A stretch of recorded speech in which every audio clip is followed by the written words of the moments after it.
Hey guys, what's up? Today we're listening to 10 Shadows Techniques User in Marvel. So sit back, relax, and just enjoy the ride. And hey, if you're new here, hit that subscribe button. I promise I'm a lot more fun to hang out with. And if you're one of the OGs, welcome back. You already know, it's about to get real. Chapter 1, 10 Shadows Technique. Drift. The soul drifts away to the White Room. Trip. Trip. Trip. He had fallen asleep last night, forgetting to set an alarm. The last thing he remembered was reading the final chapters of JJK, where Sukuna talks about taking a different route in life if he is ever reborn. Slash. Slash. Slash. He wondered if he was still dreaming as he looked around. He was in a completely white room. The place felt awfully similar to where Jogo and Sukuna had their "stand proud, you are strong" conversation. He had a bad feeling. What the fuck? In the middle of the room was a Dharma chakra, similar to that of an iconic Shikigami. Curious, he reached out and touched it. The next moment, everything turned black. What the hell? He looked around the void and realized he was in one of those situations he had read about in fantasy books and novels. He felt curious, excited, even wondering which world he would be transported to. The thought of appearing in JJK or even Naruto thrilled him. There were several possibilities. He was a manga geek and enjoyed anime like One Punch Man and Attack on Titan, though he hoped he wouldn't be born into the latter. Out of nowhere, he felt pain, like something was being molten into his very soul. Wait. Fuck. He couldn't focus, powerless to stop the process. Slowly, he lost consciousness. Year 1999. The Children Village Orphanage. You okay? He opened his eyes to see the face of a woman in her mid-40s, concern etched across her features as she leaned over him. He blinked and looked around, realizing he was lying on the ground, surrounded by a bunch of 5-year-olds. He tried to speak when a wave of memories crashed into his head. He closed his eyes in pain. He remembered the reincarnation process. More and more details surfaced as he adjusted to this world. His name was Ethan Doe. No surname after all, orphans didn't need one. He was currently 5 years old. He remembered the White Room, the Dharma chakra, and the soul-crushing pain before arriving here. Today was the day he was supposed to be adopted. But he had just received the news that the potential parents had cancelled their plans. It stung for a moment, but he had endured far worse pain just moments ago. He was ushered to his room by the same woman, attractive in her 40s, wearing a suit over a blue blouse with a matching knee-length gray skirt. Back in his room, the woman, who, if his memory served him right, was Miss Anler, produced a penlight and aimed it at his eyes, checking for signs of a concussion. After offering some sympathetic words, "There will be others. It will be all right," she left. He barely registered her words. His attention was completely focused on the blob-like creature with numerous eyes perched on her right shoulder. From novels and records about JJK, he knew curses became aggressive if they noticed that you could see them. So he avoided eye contact, which was difficult since the low-grade curse had at least 5 eyes. His first thought was that he was in JJK, but he quickly discarded it when he remembered that the foundation maintaining this and other orphanages was named the Stark Foundation. This had to be an amalgamation of JJK times MCU. If that was true, then he knew exactly how horrifying both worlds could be. In the MCU, regular people were cannon fodder. And in JJK, the less said, the better. He looked around his room and noticed a book he didn't remember owning. 10 Shadows Technique. His heart skipped. He immediately focused on his shadow. He felt 2 presences respond instantly, divine dogs, one enthusiastic, the other serene. He flipped through the pages until he reached the section describing the dual Shikigami. The divine dogs are the initial dual wolf Shikigami, white and black, granted upon inheriting the Zenin clan's 10 Shadows technique. They are used for tracking and destroying curses. When one is destroyed, its power merges into the survivor, creating the enhanced form known as Divine Dog, Totality. Individual, Grade 2. Totality, Grade 1. Hand sign. The user clasps their hands together, often crossing fingers and pressing the tips of their thumbs together to form a canine shape. He attempted to summon the twins, but in his excitement failed to regulate the amount of cursed energy he poured into the technique. 2 massive wolf heads emerged from his shadow, nearly filling the entire room. He immediately cancelled the summoning, afraid he might destroy the place. Despite the heavy output, he felt no strain whatsoever. He tried again, this time with minimal cursed energy. 2 wolves emerged, lively and eager to meet their master. He gave them 2 simple commands. Kill all curses in the orphanage. Do not harm any humans. He knew the tragedy of the potential man. Megumi Fushiguro had inherited the 10 Shadows technique in JJK, yet never fully realized its potential, despite it rivaling the limitless +6 eyes of the Gojo clan. He swore he wouldn't end up like him. He would achieve what the potential man could not. He would master the 10 Shadows. That included the iconic Shikigami bearing the Dharma chakra upon its head. The being with the power to adapt to any and all phenomena. Divine General Maharaga. Chapter 2, Tragedy, 1/2. 2 years later. September 11, 2001. Ethan. On September 11, 2001, the terrorist attacks in New York City occurred at the World Trade Center in Lower Manhattan. Hijackers flew 2 commercial airliners into the Twin Towers, the North and South Towers, causing their collapse. Today is the morning of September 11th. He was standing on the ledge of the terrace of his orphanage. In the distance he could see the Twin Towers. Ever since Ethan arrived in this amalgamation of worlds, he had been searching for some sort of secret society, although a 5-year-old trying to be part of one could be considered a minor case of Chinibyo. Ethan had not encountered a curse stronger than grade 4. By his estimate, he had grown considerably stronger, so much so that he could break brick walls with a reinforced cursed energy punch. He had also noticed that normal people were unable to see his Shikigami or curses for that matter, though some people could instinctively sense them and move out of the way. Currently, the 7-year-old Ethan was plagued by the question of what to do about the 9/11 terrorist attack. Should he try to stop it? If so, then how? Nobody would believe a 7-year-old. Or worse, what if somebody did believe him and the attack still happened? How would he explain his foreknowledge? Then there was the question of whether the attack would even happen at all. This was the MCU universe. Technology here was far more advanced than in his previous world, thanks to Stark and several other megalomaniac scientists. He had not seen any Baxter building in New York's skyline, nor had he found anything when he searched for the Osborne Corporation on the public computer available at the orphanage. He had also searched for Tokyo Jujutsu High, but considering Jujutsu was a secret society, he understood why it wasn't available on Google. He would have to visit Japan when he was older. But right now he had a much more severe problem at hand. In about 8 hours, 2 planes were going to hit the Twin Towers. He didn't really care about rich people losing their money in the collapse of the World Trade Center, but the loss of life was far too great for him to ignore. His conscience would not tolerate it. Ethan had a simple philosophy, rules, so to speak.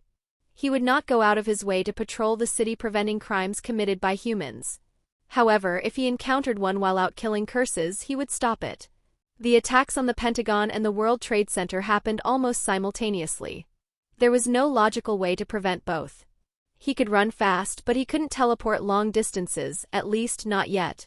With the help of his dual divine dogs, he had been able to tame Great Serpent Orochi, Grade 1. New, Grade 1. Gamma Toad, Grade 2. Fleeing Hares, Grade 4, Individual. Max Elephant, Grade 1. He had also noticed that his Shikigami were much larger than what Megumi Fushiguro had been able to accomplish, much closer to Raiman Sukuna's when he reincarnated in Megumi. He came to a simple conclusion: his cursed energy levels must be higher than Fushiguro's. He didn't know by how much, but he felt relieved. Honestly, he had considered taming all 9 Shikigami, but he postponed it until he fought a Grade 2 or higher curse. The book on the 10 Shadows technique had been very helpful in this regard. However, there was something strange about it. He could tell it had cursed energy infused within it. Some sort of cursed tool, perhaps? He didn't know. He knew what he must do. He even had an outline of a plan on how to prevent the 2 planes from crashing. Using shadow manipulation, an aspect of the 10 Shadows technique, the bearer could move objects, people, or themselves in and out of shadows, merge shadows to gain tactical advantages, and most importantly, instantly teleport between them. The user could hide within shadows or emerge from any shadow to launch surprise attacks. They could also travel through their Shikigami, as those were extensions of their shadows.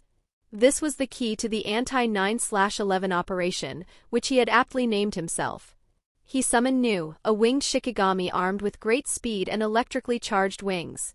It could support its master by carrying them while flying, increasing mobility, and could attack with heavy wings charged with electricity, shocking anyone it hit and leaving them temporarily paralyzed, or even killing non-sorcerers. Nu was especially effective against opponents stationed in high places or when used in combination attacks with other Shikigami. In addition to its offensive applications, its speed and wings could also be used defensively, shielding its master from harm and protecting him from anything short of a high-ordnance warhead. The Nu summoned by Ethan was far larger than Megumi's, but smaller than Sukuna's. It wasn't that he couldn't summon a larger one, he simply needed mobility rather than raw attack power for this operation. He gave Nu a simple command: notify him as soon as it saw any plane in the sky. Right now there were still 8 hours until the official attack time that he remembered from his previous life, but he wouldn't rely solely on that information.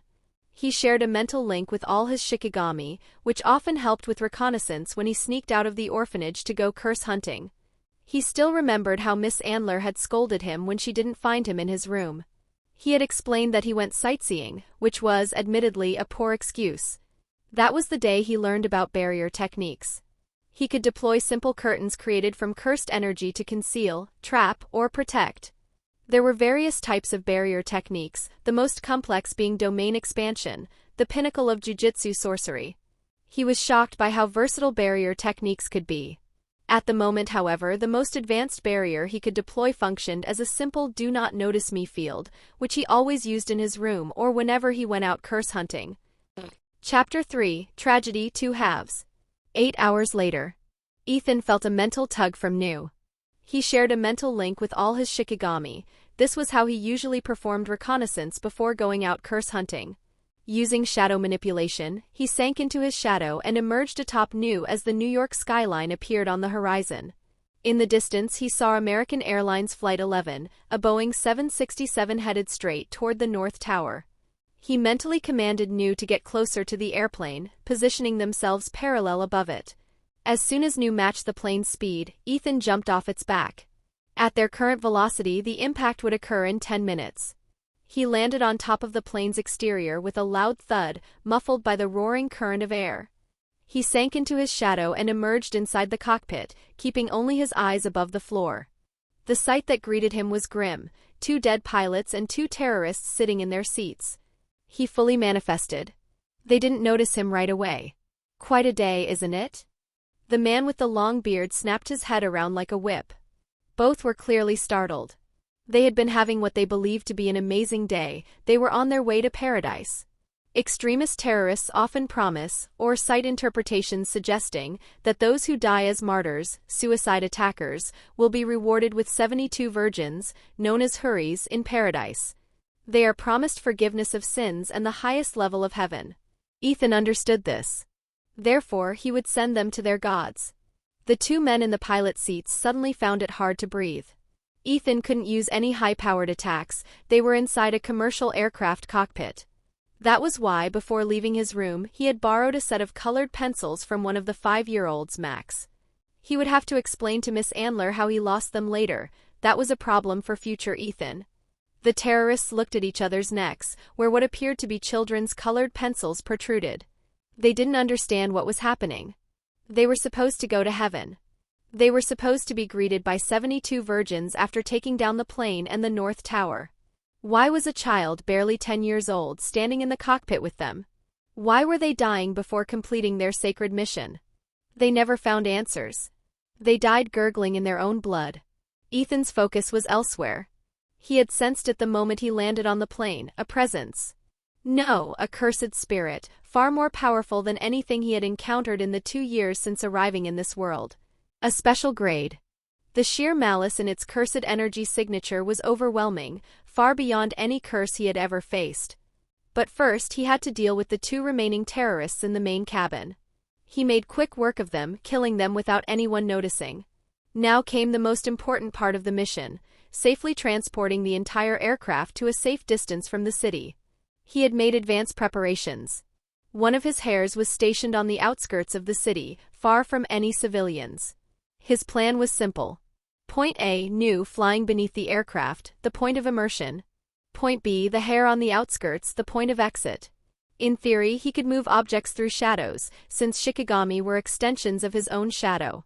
However, he had never attempted it on something this heavy. A Boeing 767 weighed approximately 48,000 pounds, not counting the additional weight of 350 to 450 passengers. Ethan would have to bear the entire weight for the 0.5 seconds it took to transfer objects over long distances. He initiated the process without delay. Nu stabilized its wings and the entire plane began sinking into its shadow. Fuck. Crack. A sharp cracking sound echoed from his left leg. He had never felt pain like this, not since the soul-crushing agony he experienced when he touched the Dharma chakra. Through sheer grit, he held on and refused to lose consciousness, though he looked like someone who had just run a 100-mile marathon without stopping. When it was over, Ethan looked around. He was lying on the ground, grass beneath him, the aircraft resting nearby with severely confused passengers inside. He had no time to process it. He felt another mental tug from Nu while transporting the plane. That meant United Airlines Flight 175, another Boeing 767, was already on its way to the South Tower. Crunch! His left leg was injured, not crushed, but fractured with a hairline crack. At this moment he desperately wished he had already tamed round deer, which could heal through reverse cursed technique. He reinforced his leg with cursed energy, similar to how Gojo Satoru had done after Toji stabbed him. It wouldn't heal the injury, but it would let him push through the pain. He sank into his shadow and emerged atop United Airlines Flight 175. Once again he eliminated the terrorists quickly. Yet again he unmistakably sensed the cursed energy of a special grade tied to them. He repeated the process, bearing the weight of the entire aircraft and its passengers for another agonizing 0.5 seconds. Jujutsu sorcery is an art of subtraction. Elite sorcerers maximize efficiency by eliminating unnecessary steps, hand signs, chants, rituals. By cutting away excess, techniques become faster and deadlier. One of Ethan's long-term goals was to reduce that 0.5-second delay to near instantaneous. When he first attempted shadow transfer, it took 1.2 seconds. Through relentless practice, he reduced it to 0.5 seconds. He planned to apply a binding vow to reduce it to 0.01 seconds, but that could wait until he was safely back in his orphanage room. For now, he had succeeded. He had prevented the planes from crashing into the Twin Towers. If he remembered correctly, the third plane destroyed the western face of the Pentagon, while the fourth crashed in a field in Pennsylvania after passengers fought back. Ethan knew he couldn't save everyone, but the outcome still felt bittersweet. There was no logical way for him to travel such vast distances in time. Unless he made a very enticing binding vow.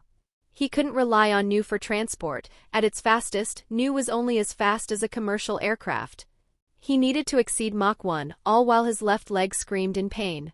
So he made a binding vow. He would not be able to summon Nu completely.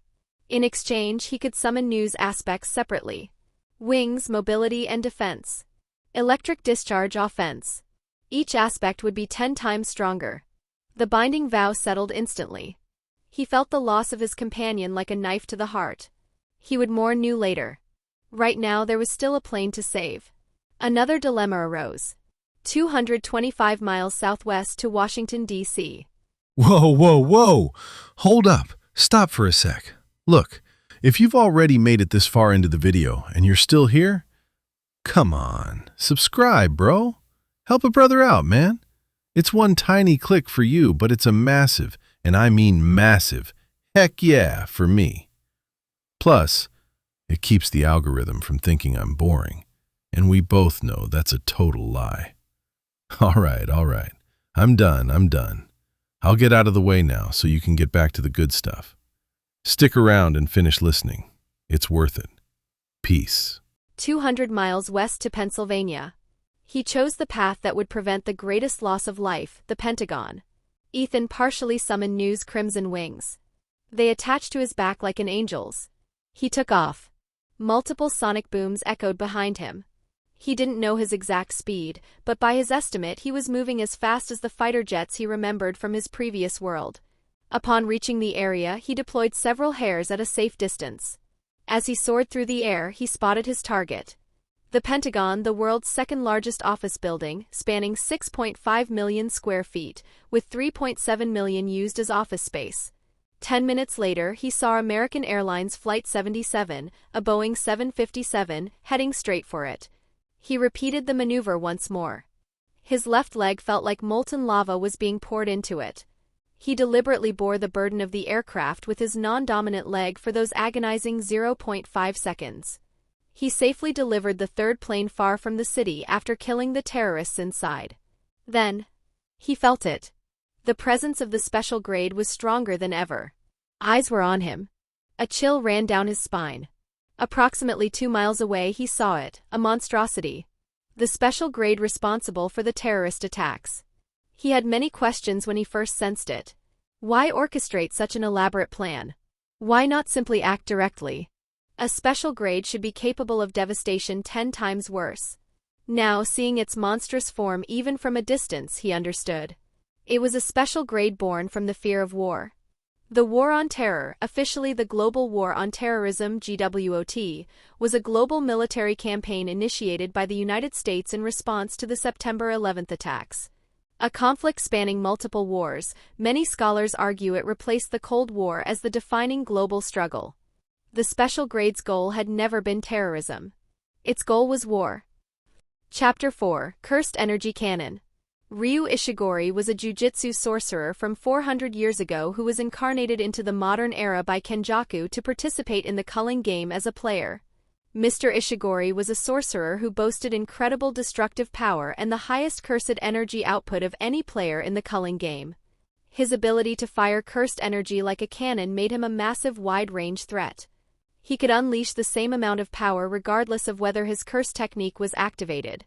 His pure offensive firepower annihilated Kururushi, the special-grade cockroach curse spirit, in a single shot. That was what Ethan remembered from the Jujutsu Kaisen manga, which he read in his free time. Now, Ethan might not yet be able to match Mr. Ishigori in pure cursed energy output, but he instinctively understood that his overall cursed energy was higher than that of the special-grade cursed spirit he was about to face. His non-dominant leg was a liability in this fight. He could run away, he would certainly be able to escape alive if he focused entirely on retreat. He was still 2 miles away from the special grade. Surely, the war curse would kill every person aboard the airplane behind him, but that wasn't the only reason Ethan chose to fight. He was excited. He wanted to fight someone strong. Although he loved curse hunting in New York, none of the curses there had ever posed a real challenge to him or his Shikigami. Unknowingly, a smirk crept onto the 7-year-old's face, the same expression other children wore when they found a new toy to play with. The special grade remained still, as if waiting for him to make the first move. Ethan deployed an opaque curtain around the aircraft. It would prevent non-sorcerers from leaving the premises and disturbing the upcoming fight. He didn't want any distractions. His entire focus was on brute-forcing his cursed energy into cannons. It wasn't difficult. After all, attacking with cursed energy was the simplest form of jujitsu sorcery. Ethan had dedicated the last 2 years to learning every form of cursed energy release capable of one-shotting enemies with strong defenses or advanced regeneration, all in preparation for the iconic 10th Shikigami, the one with the 8-headed Dharma chakra above its head. Even now, he wasn't satisfied with his progress. Ethan approached the war curse with high mobility using Nu's wings.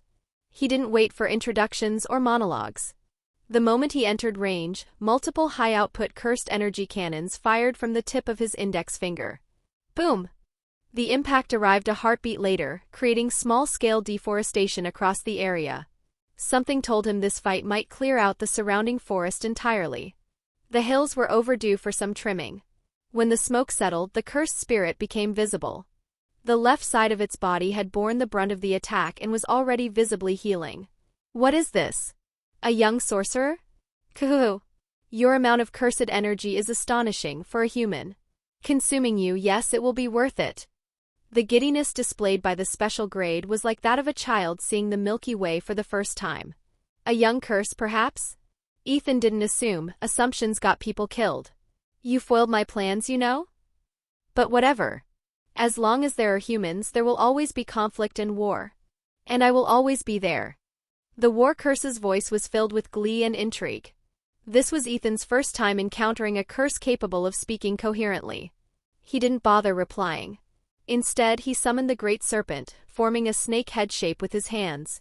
Throughout the process, he never stopped moving. He remained in constant motion, slipping in and out of shadows, refusing to let the special grade pinpoint his position. Orochi manifested beneath the war curse, and before it could react, the serpent clamped its jaws around it. The curse was momentarily startled, and Ethan seized the opportunity. Infusing his fists with cursed energy, he shot forward at maximum speed, sonic booms erupting in his wake. He slammed a punch directly into the curse's face. His cursed energy turned black. Black flash. Ethan had been trying to land a black flash ever since he read that a sorcerer who achieves it gains an instinctive understanding of their technique beyond what any book could teach. At the time, he hadn't understood what that meant. But now, he did. In an instant, a whole new world, one that had always been just out of reach, opened up to him. His understanding of cursed energy, something he had believed he had mastered, soared to an entirely new level. He felt closer to his technique. He now instinctively knew the exact amount of cursed energy required to summon Shikigami of varying sizes, where previously he had brute-forced most of his summoning. His cursed energy output surged to 120%. He was in the zone. He released multiple cursed energy cannons, each more stable and refined than before, targeting the battered cursed spirit as Orochi released it. Ethan didn't wait for impact. He sank back into his shadow for 2 heartbeats. During those brief moments, he focused entirely on the sensation of landing a black flash. He emerged behind the cursed spirit. His fist, already wrapped in cursed energy, connected with its back. The euphoric sensation returned, twice as intense. His cursed energy turned black once more. Black flash. Black flash is a spatial distortion that occurs when cursed energy is applied within 0.000001 seconds, 1/millionth of a second, of a physical hit. When achieved, cursed energy flashes black, and the destructive power of the strike becomes equivalent to a normal hit raised to the power of 2.5. Thanks to the reinforced cursed energy amplification from his previous black flash, Ethan shattered the Grade 1 barrier effortlessly. Now, even without cursed energy infusion, his punches could break reinforced concrete through sheer passive reinforcement. He was growing exponentially mid-battle, something that had never happened to him before. A manic smirk spread across his face, madness gleaming in his eyes. The special grade cursed spirit didn't understand what was happening. Couldn't this child see that he was a special grade, the pinnacle of cursed existence? He had fought sorcerers before. Monks in robes wielding strange dimensional energies. Fought was generous, slaughtered was more accurate. Yes. Slaughter. That was how his encounters usually ended. So how was this child, who hadn't even reached adulthood, keeping up? Keeping up with him? He was born from humanity's fear of war. He had existed for centuries.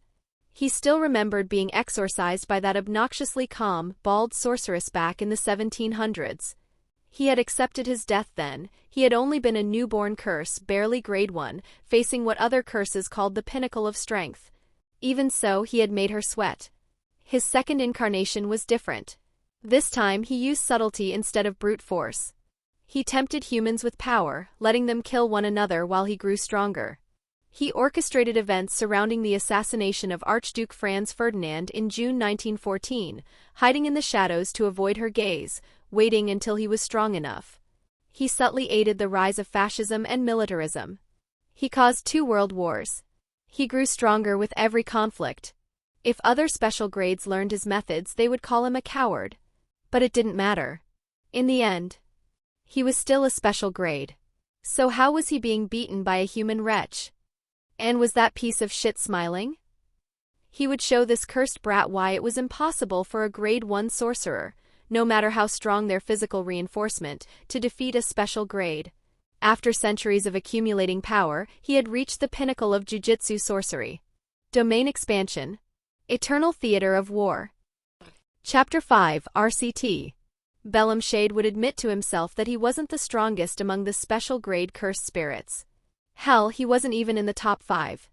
He could accept this because war, while often considered an inevitable high-stakes endeavor, can be catastrophically disrupted by a single well-placed encounter or strategic failure. The immense, often fatal toll of conflict proves that even one decisive battle can destroy resources and morale. The complexity of war means that simpler, more direct strategies are often more effective, and a single well-executed action can change the course of an entire conflict. After all, war does not survive a one-on-one encounter. The special grade Cursed Spirit Belemshade knew that the top 5 special grades existed in leagues of their own. It wasn't fair how strong they were when their concepts were so mundane, but he wasn't going to whine about it. After all, might makes right. He knew his domain expansion excelled at crushing high-level sorcerers through attrition rather than burst damage. He even harbored fantasies of killing a certain bald sorceress, taking his sweet time while savoring the despair on her face. Inside his domain, the longer one stayed, the stronger Belemshade became, and the weaker his opponent grew. The domain resembled a colossal command center fused with endless battlefields. All enemies were forcibly drafted. Their cursed energy, stamina, and even techniques were gradually requisitioned by the domain, weakening them while empowering Belemshade. The longer one remained inside, the more they were spent.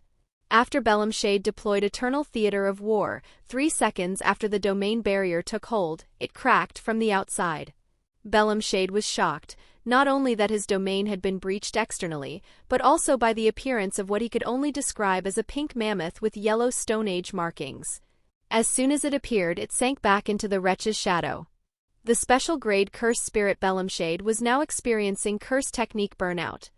The moment Ethan realized the Cursed Spirit was about to deploy its domain, he interlocked his fingers to form a shadow puppet resembling an elephant's head and poured as much cursed energy into it as his technique allowed. Max Elephant is a high-cost, heavyweight Shikigami of the 10 Shadows technique, specializing in massive area of effect water attacks and crushing physical damage. It can flood entire areas, force opponents through walls, or be dropped from the air to crush targets, including a domain's outer barrier, at the cost of immense cursed energy. When Sukuna took over Megumi's body, he compressed the water released by Max Elephant to fire high-pressure water beams through partial summoning. This attack was inspired by the Kumo clan's piercing blood. Noritoshi Kumo once used this technique against the unregistered special-grade Cursed Spirit Hanami, managing to damage its head, an impressive feat considering the curse's durability. After Ethan compressed and condensed Max Elephant's water to its absolute limit using convergence, he clapped his hands together and fired the water from his fingertips. The stream, now reinforced with cursed energy, reached the speed of sound, striking the special grade directly in the head and piercing straight through. Belemshade was exorcised. Ethan collapsed onto the ground, his back against earth that had been a battlefield just moments ago. 3 seconds. That was how long he had spent inside the Cursed Spirit's domain. He remembered the menacing smirk on Belemshade's face the instant the barrier took hold. That alone had been enough. Ethan had suffered a fatal wound stretching from his left collarbone to his right kidney. He hadn't seen the attack coming. Thud. Thud. He wouldn't survive this with simple reinforcement. There was too much blood loss. No, he needed something else. Reverse curse technique. The thought came unbidden. He couldn't tame round deer in his current state. Gojo Satoru had learned reverse curse technique after his near-death experience with Toji Fushiguro, allowing him to heal fatal wounds. Cursed energy is born from negativity. Even if one can reinforce their body, reconstructing damaged flesh is impossible. That's why negative energy must be multiplied by itself to form positive energy. That process is reverse curse technique. Ethan had read this explanation hundreds of times and attempted it daily for over 2 years. But now, after landing 2 consecutive black flashes, his understanding of cursed energy was on a completely different level. Something clicked. He began multiplying negative energy upon itself, producing positive energy, and focused it on his wounds. The fatal gash began knitting together. Soon it closed entirely, leaving only a faint scar that quickly started to fade. He immediately directed the remaining positive energy to his left leg. Snap! The constant pain he'd endured since his first flight rescue that morning vanished. As a test, he applied RCT to his brain. It felt like a numbing agent had been injected directly into his mind. He felt a sudden urge to summon his Shikigami using reverse curse technique, but something nagged at him. He was forgetting something. The 4th plane. He would check later. And the civilians aboard the 3rd plane he had placed under a veil. In the distance he could see the veils were still intact. In hindsight, the veil had been unnecessary, the battle had occurred far from the aircraft, but he preferred having it and not needing it, rather than the reverse. He had deployed 2 veils. One functioned as a do not notice me charm, while the other prevented non-sorcerers from leaving in exchange for allowing free entry to sorcerers. He quickly summoned one of Nu's aspects, Wings, and took to the skies with a sonic boom. He dispelled the veils, watching civilians near the barrier's edge stumble back a few steps as it vanished. It had been only 15 minutes since he transported the aircraft and fought the war curse. That was how short jujitsu battles usually were, quick and lethal. Still, this had been the longest fight Ethan had ever experienced. He flew northeast toward New York City. He had been awake since 12:01 a.m. He hadn't dared risk inaccurate foreknowledge, and thankfully most of it had proven correct. It was now approximately 10:30 a.m. He was exhausted, not physically but mentally. He had used only about 10% of his cursed energy reserves, yet this had been the most draining battle of his life. All Ethan wanted was to return to his room and collapse onto his foldable bed. He increased his speed by reinforcing his wings with cursed energy and arrived in New York in under 5 minutes. He landed on the orphanage terrace, a side usually abandoned, and, as a precaution, deployed a notice me not barrier. He walked toward the main lobby where a Hitachi Plasma TV, donated by the Stark Foundation, was broadcasting live news. He had chosen which plane to save based on minimizing loss of life. He saved the 3rd plane, which would have devastated the Pentagon's western side. He knew he couldn't save everyone, even at his speed he couldn't be in 2 places at once. As he entered the lobby, everyone was glued to the TV. He dreaded the report. In the ensuing struggle, the plane nosedived into a field near a reclaimed strip mine in Stona Creek Township, near Indian Lake and Shanksville, about 65 miles southeast of Pittsburgh and 130 miles northwest of Washington, D.C., killing everyone on board.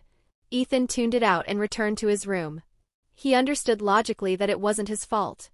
That didn't mean it didn't hurt. Chapter 6, Aftermath.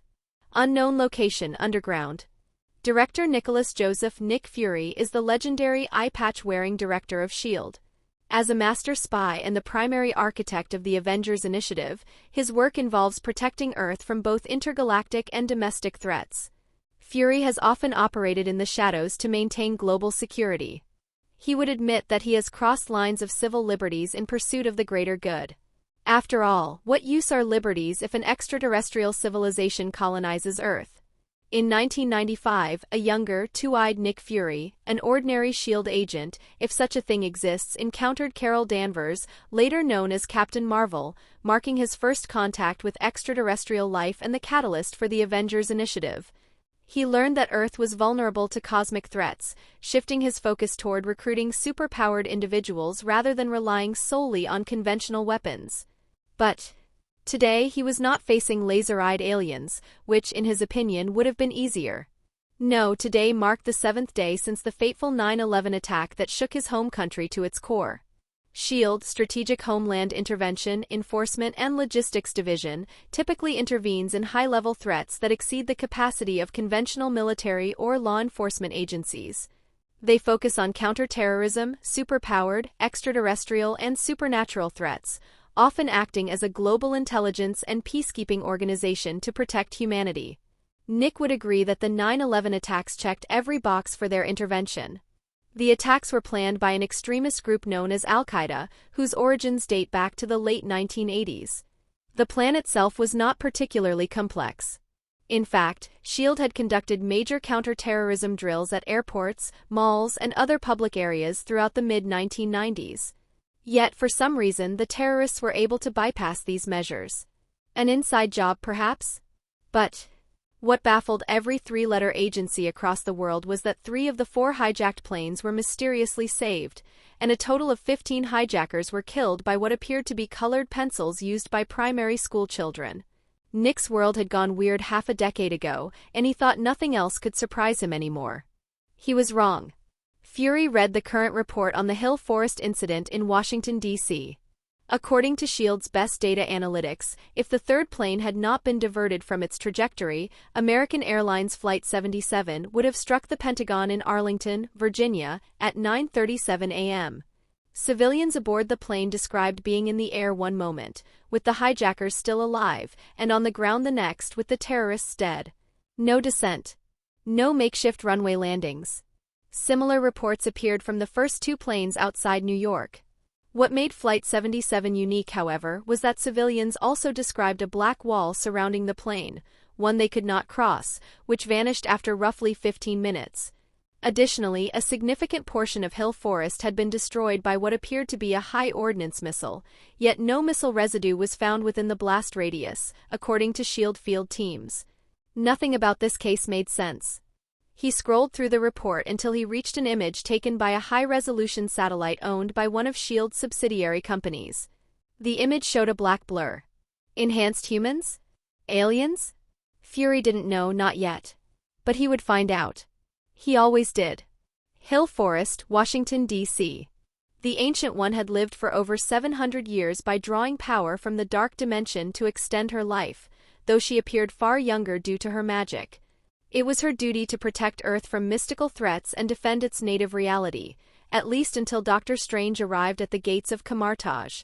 She had used precognition through the Eye of Agamotto several times in her life, but the price of channeling cosmic energy through a human vessel was immense.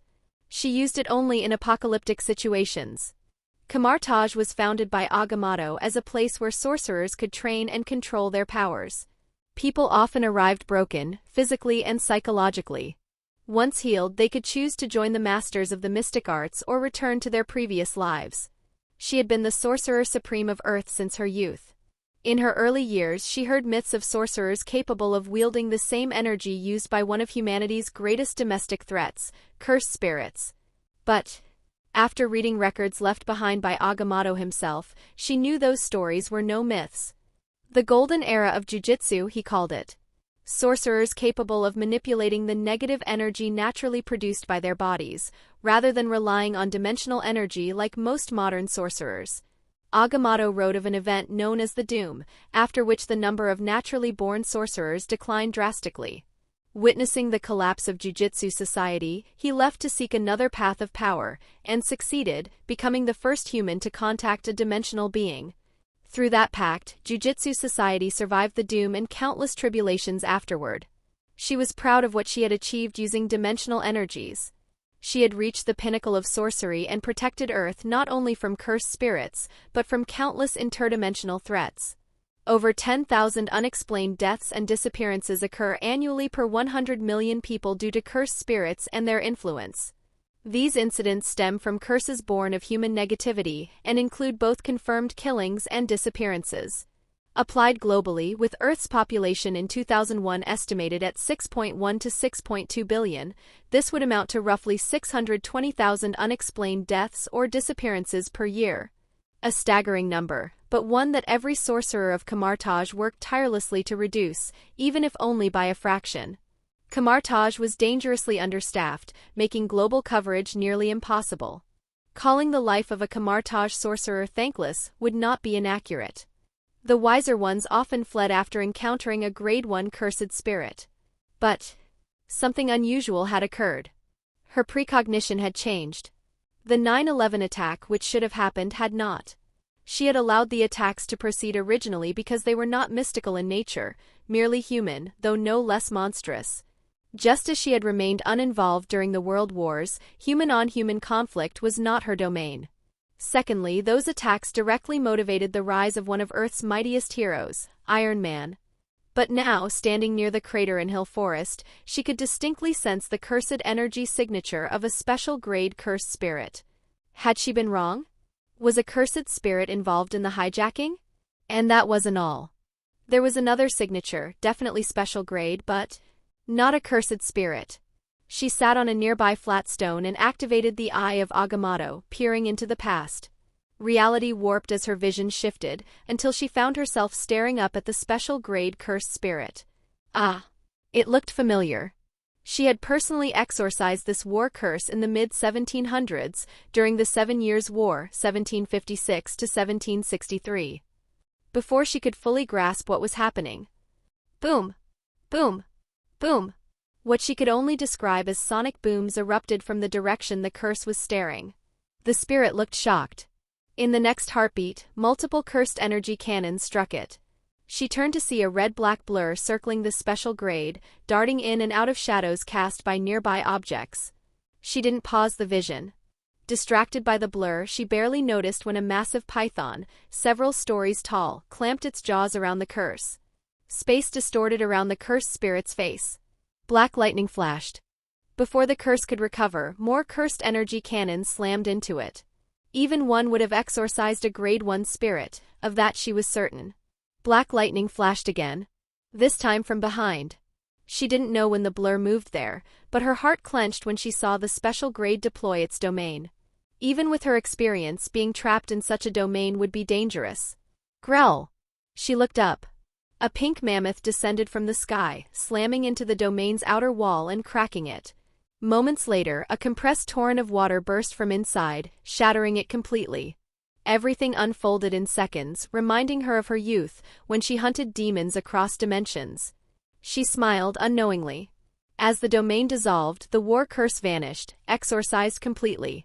In the distance, she noticed what appeared to be a prepubescent child lying on the ground with a fatal wound. Was that the blur? A child? The wound was deep, far too deep. He wouldn't survive. Was this her fault? Had she looked more closely into 9/11, would she have noticed the cursed spirit's involvement?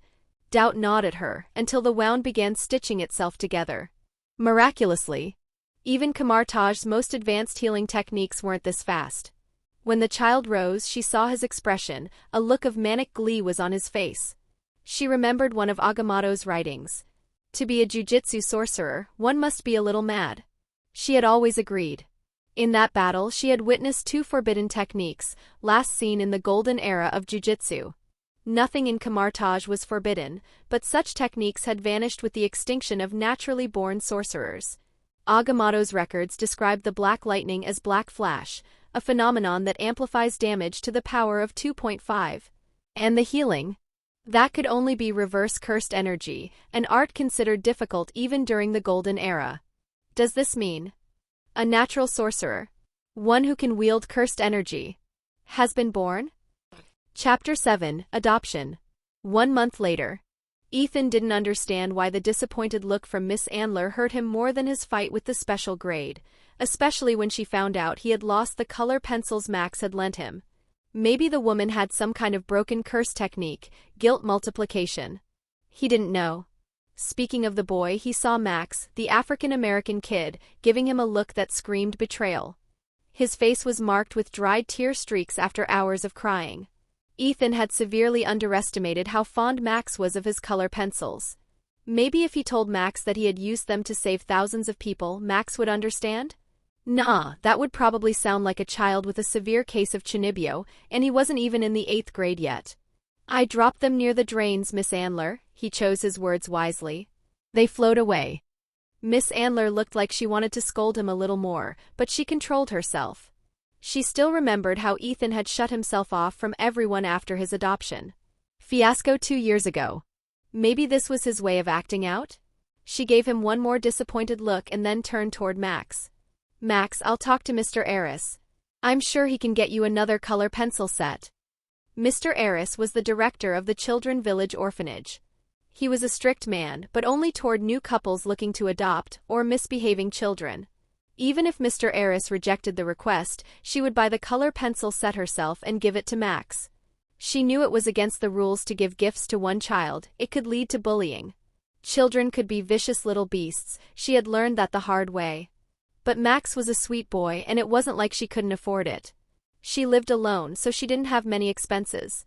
Her heart leapt when she saw the bright smile on Max's face. Yep, totally worth it. She sent the children to their rooms and started preparing dinner. Her thoughts drifted to the news. It had been a month since the 9/11 attack that had killed 44 people, excluding the 4 terrorists on board. No group had publicly come forward to claim responsibility for the crash yet, but she could sense growing religious tension against Muslim minorities across the city after the identities of the terrorists were confirmed. There were also rumors in various tabloids that there had been 3 more planes the terrorists had planned to crash, but no major news channel was addressing them. She assumed it wasn't true. She wasn't like those nutjobs back in high school who believed every conspiracy theory. She was lost in these thoughts when the old bell of the orphanage rang. She had no scheduled meetings today with any prospective parents. Mr. Eris wasn't available on weekends. The bell rang again. "Coming," she called, rushing forward with hurried steps. What greeted her at the doorstep was a familiar bald Asian woman who appeared to be around her age. Anler couldn't place where she had met her before. The woman was wearing a very expensive black coat. Anler, being something of a fashion enthusiast, could tell authentic from knockoff at a glance, even without any formal training. The gears in Anler's mind turned. She realized she was staring, coughed lightly, and put on her professional face. She had learned firsthand that being rich didn't necessarily make someone a good parent. Sure, a child would lack for nothing materially, but a guardian's constant presence was crucial for healthy development. "Hello, I'm Anler Petit. How can I help you today?" "Ah, Miss Petit. Good to meet you again. I'm Lucy Park." Seeing through her professional facade, Lucy added, "You might not remember me, but we met earlier this month when you brought the children from your orphanage to the Metropolitan Museum of Art for a field trip." "Ah, yes. I remember. You were discussing the death of Socrates with Ethan. I was quite surprised to see him engage with someone. He's usually such a quiet kid." What had truly baffled her was Ethan's apparent knowledge of the painting. He had explained it like a curator from the 1700s. "Yeah, I know. Quite a morbid topic to discuss with a child," Lucy said. And indeed it was. The Death of Socrates is an oil-on-canvas painting by French artist Jacques-Louis David, completed in 1787. It depicts Socrates' trial and execution in 399 BC for impiety and corrupting the youth, choosing hemlock over exile, becoming a philosophical martyr for the examined life. At least that was how Ethan had explained it. If it weren't for his enthusiasm, Anler might have labeled the bald woman a creep, but the way she listened and answered Ethan's questions made it clear that Lucy was simply a history buff. Their conversation was interrupted by a Toyota Camry pulling into the driveway. That was strange. Mr. Eris didn't usually come in on weekends. The man stepped out of the car wearing casual home pajamas, definitely not dressed for work. He carried a stack of files and handed them to Anler. Lucy greeted him calmly, as if she had been expecting him. Mr. Eris ushered Anler into his office while Lucy waited in the common room. What? Anler couldn't believe what she was hearing. In New York, child placing agencies followed strict legal procedures for adoption, procedures she was very familiar with.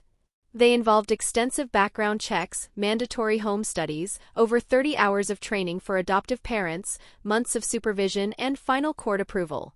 How can the NYC Administration for Children's Services just rubber stamp a woman and expect us to hand over a child? Is that even legal? "I know, it's an unusual situation," Mr. Eris said calmly. "Unusual? More like illegal. These procedures existed for a reason, to keep the wrong people from adopting. Having a child was a huge responsibility. It wasn't all rainbows and sunshine. I just got the call from ACS this afternoon," Mr. Eris continued. "They faxed me extensive background checks on Mississippi Park, along with her training certification. Everything checks out. You'll be the supervisor for the next 3 months. Your report will be what the court reviews afterward." Mississippi Park must have friends in high places, but they still had a duty to Ethan to at least give her a chance. "Does Ethan even know?" Anler asked. "I do." Ethan stood at the doorway with an old packed suitcase. Was she the only one who didn't know? Ethan had met the Ancient One 15 days ago during a field trip to the Metropolitan Museum of Art. In his previous life, he had worked part-time as a history guide at a local museum while pursuing his master's degree in Connecticut. He had expected her to appear sooner, especially after the Whole Hill Forest incident. Surprisingly, they hadn't talked about jujitsu sorcery at all. Instead, they bonded over their shared appreciation of Jacques-Louis David's famous work, The Death of Socrates. Ethan found it amusing to think that she must have been alive long before the painter of that masterpiece was even born. When his group was about to leave, she discreetly asked him whether he would mind joining Camartage in the near future. He had answered yes with a face full of smiles. After all, who wouldn't want to attend the Hogwarts of the Marvel Universe if given the chance? The Ancient One had smiled calmly at the time, but for some reason it felt predatory. She didn't say anything else, at least not until yesterday, when Ethan had been in Hell's Kitchen exorcising a couple of grade 2 curses using no cursed energy, relying only on passive reinforcement. He had noticeably increased in strength after his encounter with the special grade. It was there that the Ancient One informed him she would be adopting him today. But something didn't feel right. At the back of his mind he had the uneasy feeling of being in one of those situations where a new boss is kind and accommodating during the first few days, only to slowly increase the workload later, with no overtime pay.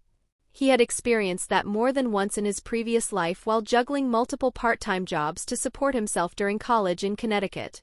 A chill ran down Ethan's spine. Maybe he was just imagining things? There was no way the virtuous and serene Ancient One would adopt a 7-year-old kid just to saddle him with the grunt work of hunting lower-grade curses, right? Right? Chapter 8, Applications. 3 months later. Ethan was exiting New York County Family Court. He had just completed the legal proceedings for his adoption by Lucy Park, a well-forged alias used by the Ancient One. He had spent the last 3 months under more supervision than he ever experienced back at the orphanage. After all, a notice me not barrier only works passively, not actively. It can fail against determined or highly observant individuals, and anyone who knew Miss Anler knew just how dedicated she was to her work at the orphanage. Unfortunately for Ethan, that dedication included unexpected visits to check on his welfare. He was certain that if Miss Anler ever found out how he usually spent his evenings, she would faint on the spot. But today marked the end of the supervisory period. His official name was now Ethan Park. No more surprise welfare checks by the county. He had also been enrolled in East Side Elementary School. He didn't really need to attend, but New York City had strict legal guidelines stating that an adoptive parent must ensure their child's formal education. His life settled back into a rhythm. He attended school in the mornings, visited the Sanctum Sanctorum library in the afternoons for a few hours, though he no longer needed additional books on barriers, as his 10 Shadows technique manual functioned almost like an encyclopedia for anything related to barrier techniques. In the evenings he went curse hunting across the eastern seaboard, though the Ancient One had forbidden him from engaging grade 1 or higher cursed spirits without her presence. He honestly thought that restriction was unnecessary. He could one-shot most grade 1 curses with cursed energy cannons. Still, after his encounter with the special grade cursed spirit, Ethan realized just how lucky he had been to survive a domain expansion without any reliable counter to its guaranteed hit effect. If he had been even a few seconds late in summoning Max Elephant, he would have died inside that domain. That thought lingered. With his increased understanding of cursed energy, he had spent the past few months learning various counters to domain expansions. Countering a domain expansion in Jiu-Jitsu primarily involves negating its guaranteed hit effect. The most effective method is expanding one's own domain, something Ethan was currently unable to do, though he felt that landing a few more black flashes would allow him to grasp it. The second method was simple domain, which neutralizes the guaranteed hit function by creating a small, separate space within an opponent's domain. Atsuya Kusakabe, a grade 1 Jiu-Jitsu sorcerer and teacher at Tokyo Jiu-Jitsu High, lacked an innate curse technique but was praised as the strongest grade 1 by peers such as Gojo and Nanami. He reached that level through mastery of simple domain, using it defensively to neutralize techniques, even against monsters like Kenjaku and Sukuna. Another method was Falling Blossom Emotion, an anti-domain technique passed down among the big 3 families. Unlike simple domain, it doesn't expand its own space. Instead, it automatically counterattacks with cursed energy the moment a guaranteed hit attack makes contact. This technique can also be applied to weapons, shrouding them in the same counteracting cursed energy. However, it primarily counters the attack itself, not the curse technique behind it. Ethan could also perform Hollow Wicker Basket, but he doubted he would ever rely on it. Simple domain, its precursor, was far more effective. Domain amplification was still beyond his reach, though he was confident he would learn it alongside his own domain expansion. It was an advanced barrier technique used to neutralize innate curse techniques and bypass defenses like Gojo's Limitless. The user coats their body in a thin, empty barrier that behaves like liquid, forcing opposing techniques into it and negating them on contact. Ethan's available Shikigami. Ethan currently had 8 Shikigami under his control. New can be partially summoned to remove natural restrictions on cursed energy output, allowing attacks capable of dealing 10 times normal damage. Divine Dogs, Kuro and Shiro, the only Shikigami with which Ethan could share vision, similar to Mei-Mei's Blackbird manipulation. Dual Divine Dogs count as a single Shikigami. Rabbit Escape. Rabbits can be produced in large numbers regardless of how many are destroyed. However, one rabbit bears a symbol resembling the cloth of various things. If it is destroyed, all others perish as well. Ethan always kept this rabbit within his shadow. He also had a fascinating binding vow planned involving a chimera with Rabbit Escape, New, and Divine Dogs. Gamma, Toad, a human-sized frog with a symbol resembling the mirror of the deep among the 10 sacred treasures. Primarily a support-type Shikigami, which Ethan considered relatively weak. Max Elephant, capable of unleashing massive torrents of water with enough pressure to flood entire corridors. When summoned by Ethan, it resembled a mammoth with long, curved tusks and hollow eye sockets.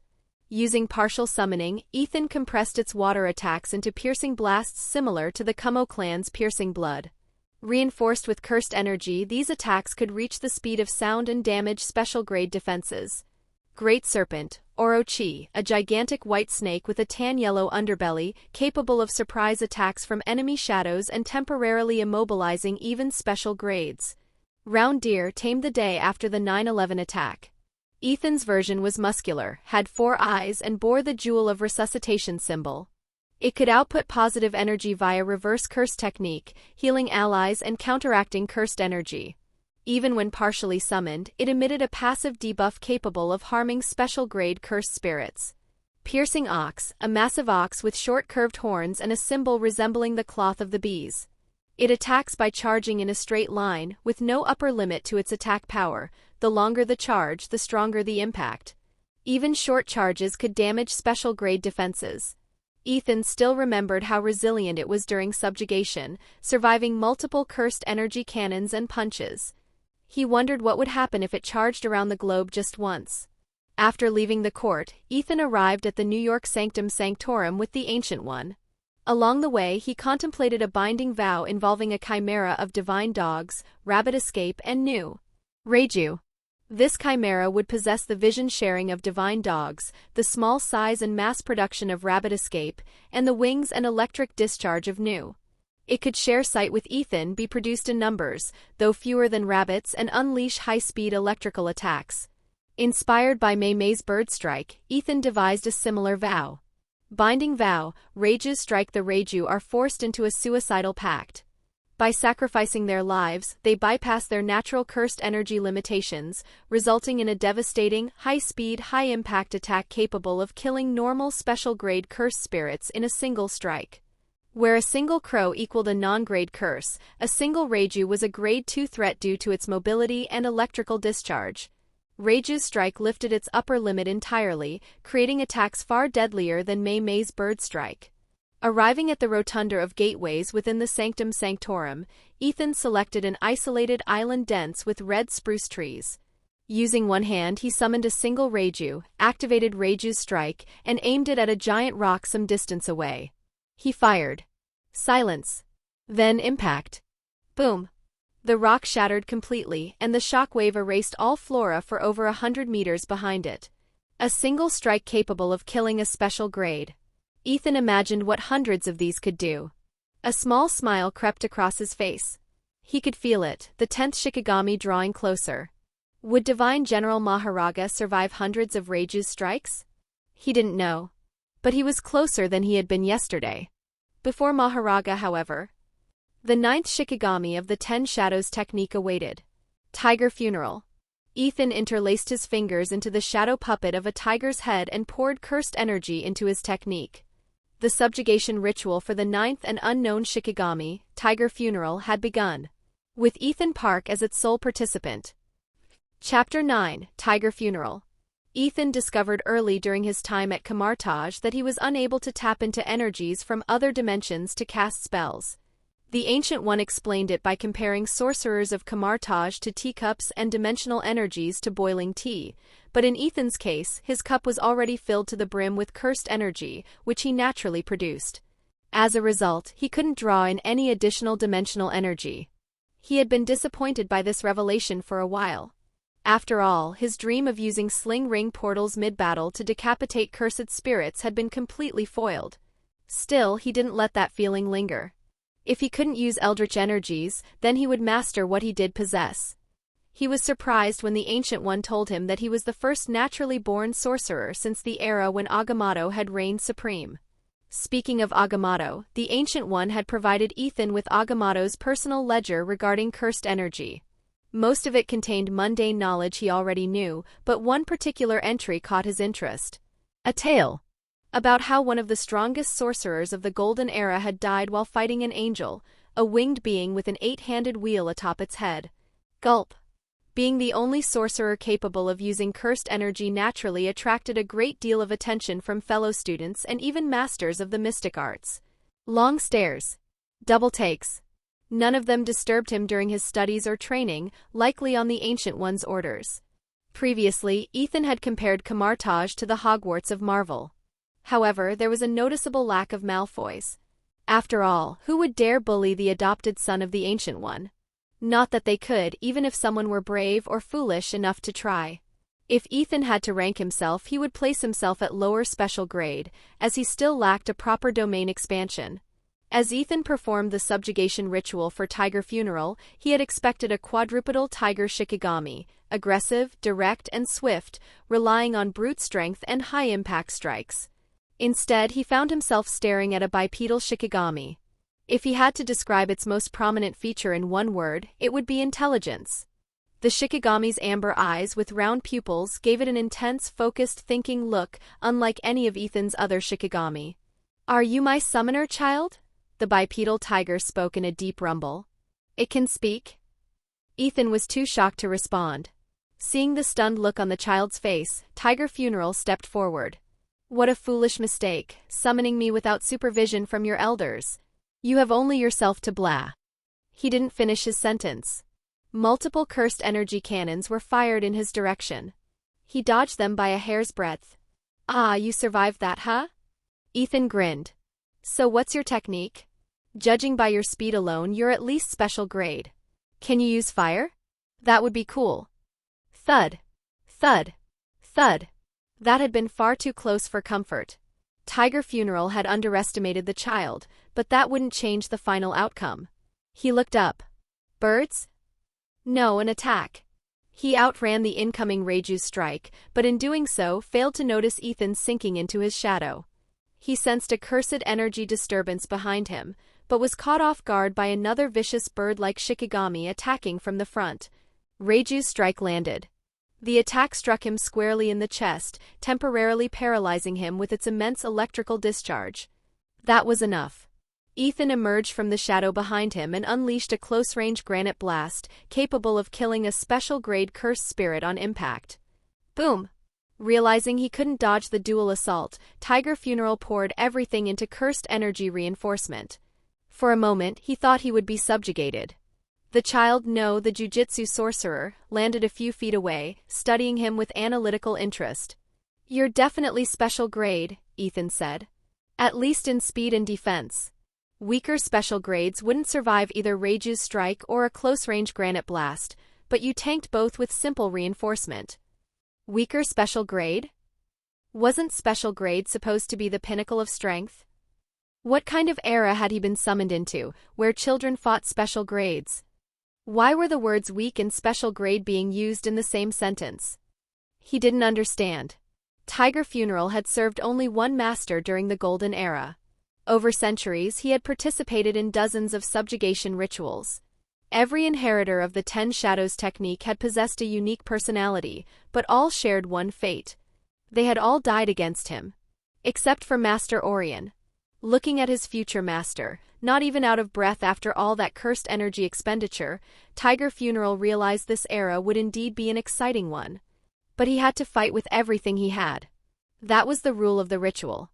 He clasped his hands together to activate his technique. And blinked. The child was behind him. He hadn't sensed him move. Instant teleportation? No.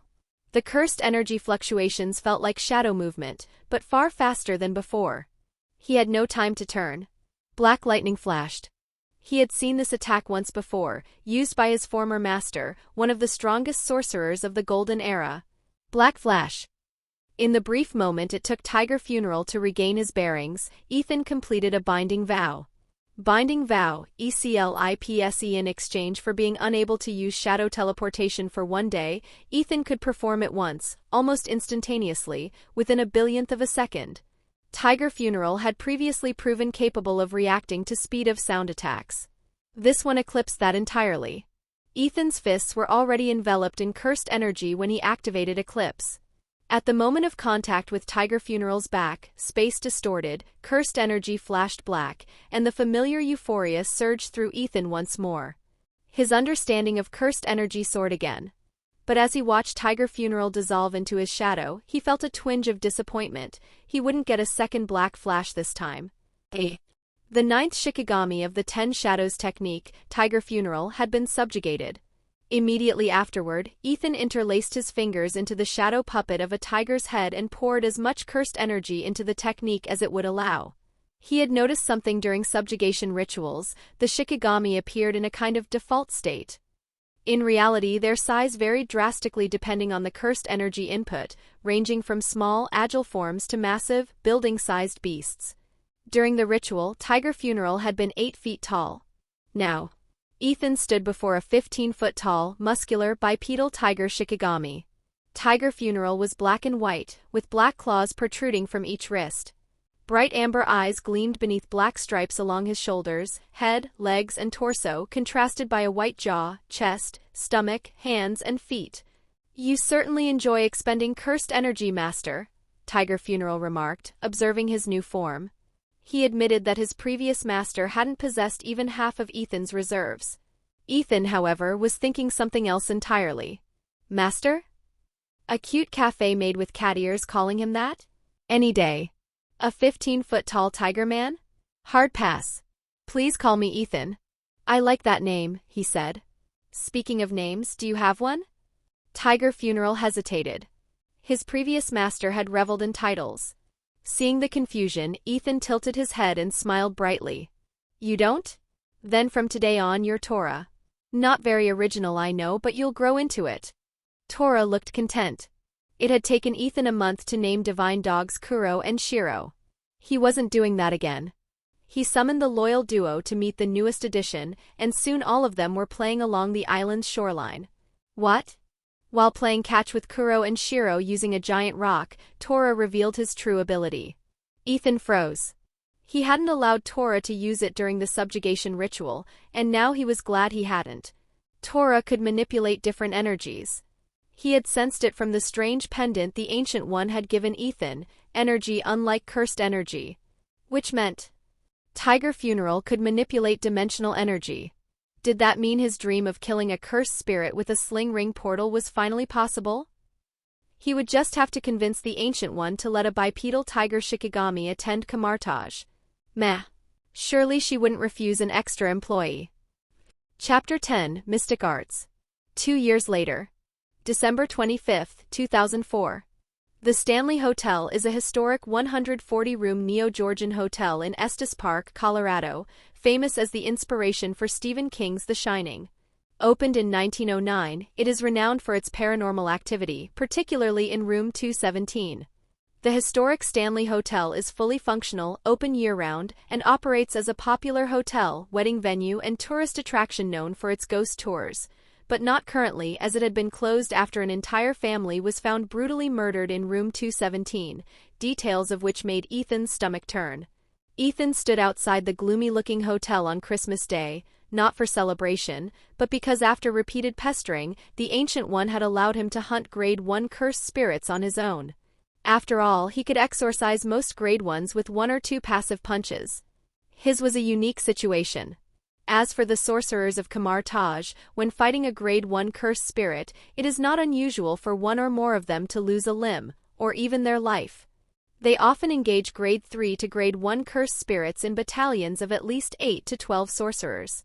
If a sorcerer ever encounters a special grade cursed spirit, no matter the battalion's current number or strength, they are mandated to retreat and inform the Ancient One. Only a few have lived after an encounter with a special grade. There were only 3 sorcerers, 4 if you counted Tora, who knew of Ethan's true prowess. Not that he was hiding his strength, but he often went solo curse hunting, occasionally accompanied by the Ancient One. So apart from the fact that he could use cursed energy and rumors of his potentially becoming a special grade when he grew up, not much was known about his current abilities. As for the 3rd sorcerer, it was your not-so-friendly neighborhood librarian Wong. He was a highly skilled sorcerer capable of casting complex spells, manipulating eldritch magic to form weapons and shields, and creating interdimensional portals without a sling ring. He was also a proficient martial artist and an occult curator. They had bonded over their shared interest in esotericism, magic, witchcraft, the paranormal, and soup-filled Xiao Long Bao from Grandma's dumpling house. Ethan had come here to exorcise a Grade 1 cursed spirit at the Ancient One's request, specifically an imaginary vengeful cursed spirit. These are born from the collective fear of specific concepts, urban legends, or disasters. The special grade he had exorcised 2 years ago also fell into this category. He remembered that in The Shining, the Overlook Hotel itself acts as a sentient, malevolent entity that consumes the souls and memories of its guests rather than being haunted by a single ghost.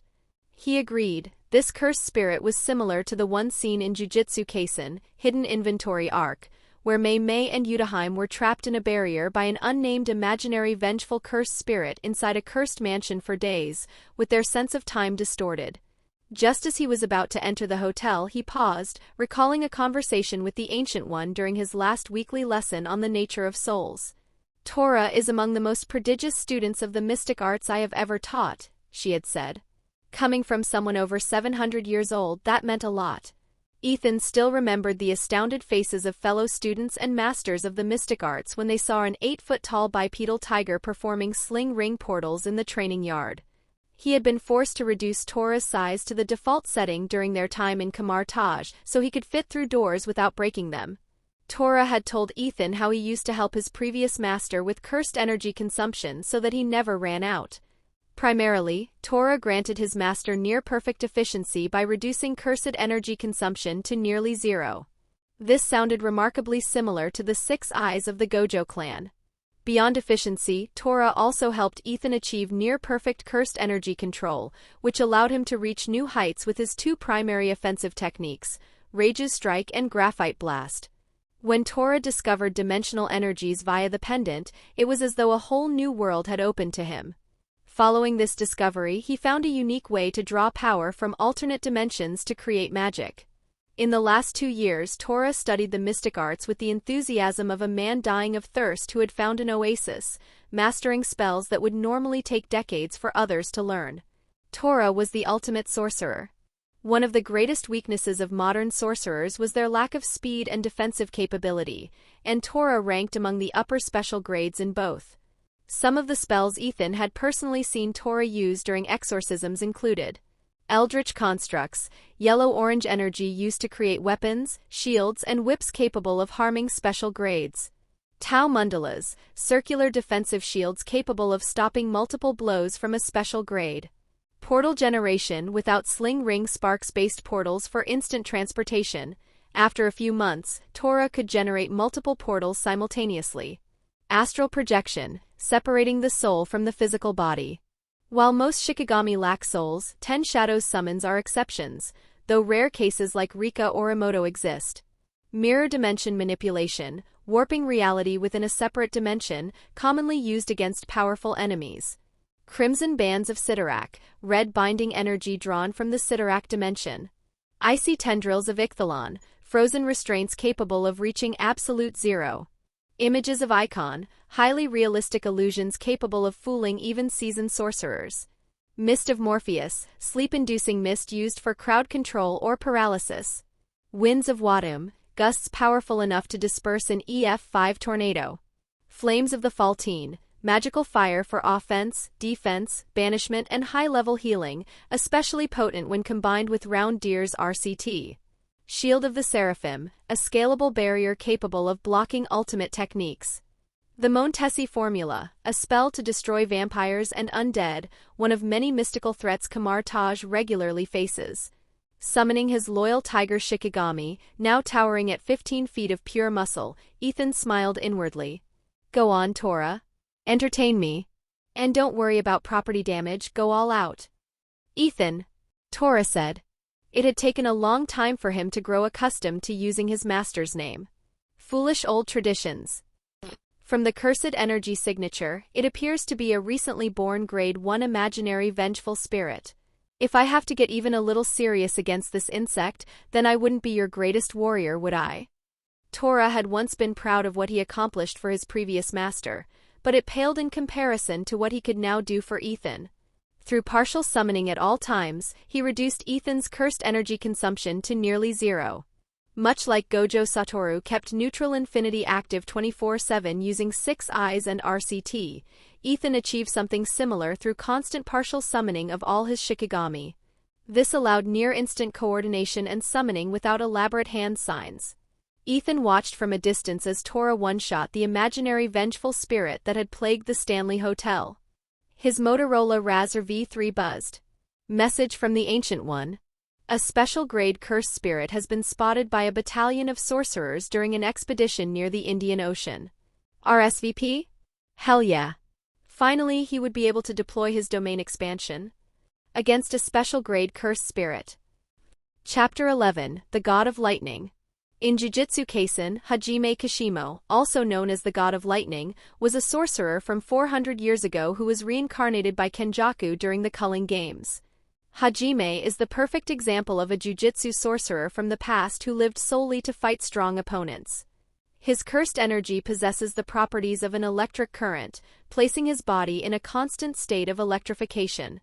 This makes Kashimo's cursed energy-reinforced physical attacks nearly impossible to defend against, as his strikes shock opponents upon impact. Ethan has accomplished something similar to Kashimo's CET, though far more destructive, due to his immense cursed energy reserves. Almost 2 years ago, Ethan recklessly made a binding vow that forbade him from fully summoning Nu. In exchange, each aspect of Nu, when summoned separately, was amplified tenfold by removing the natural cursed energy limitations of his technique.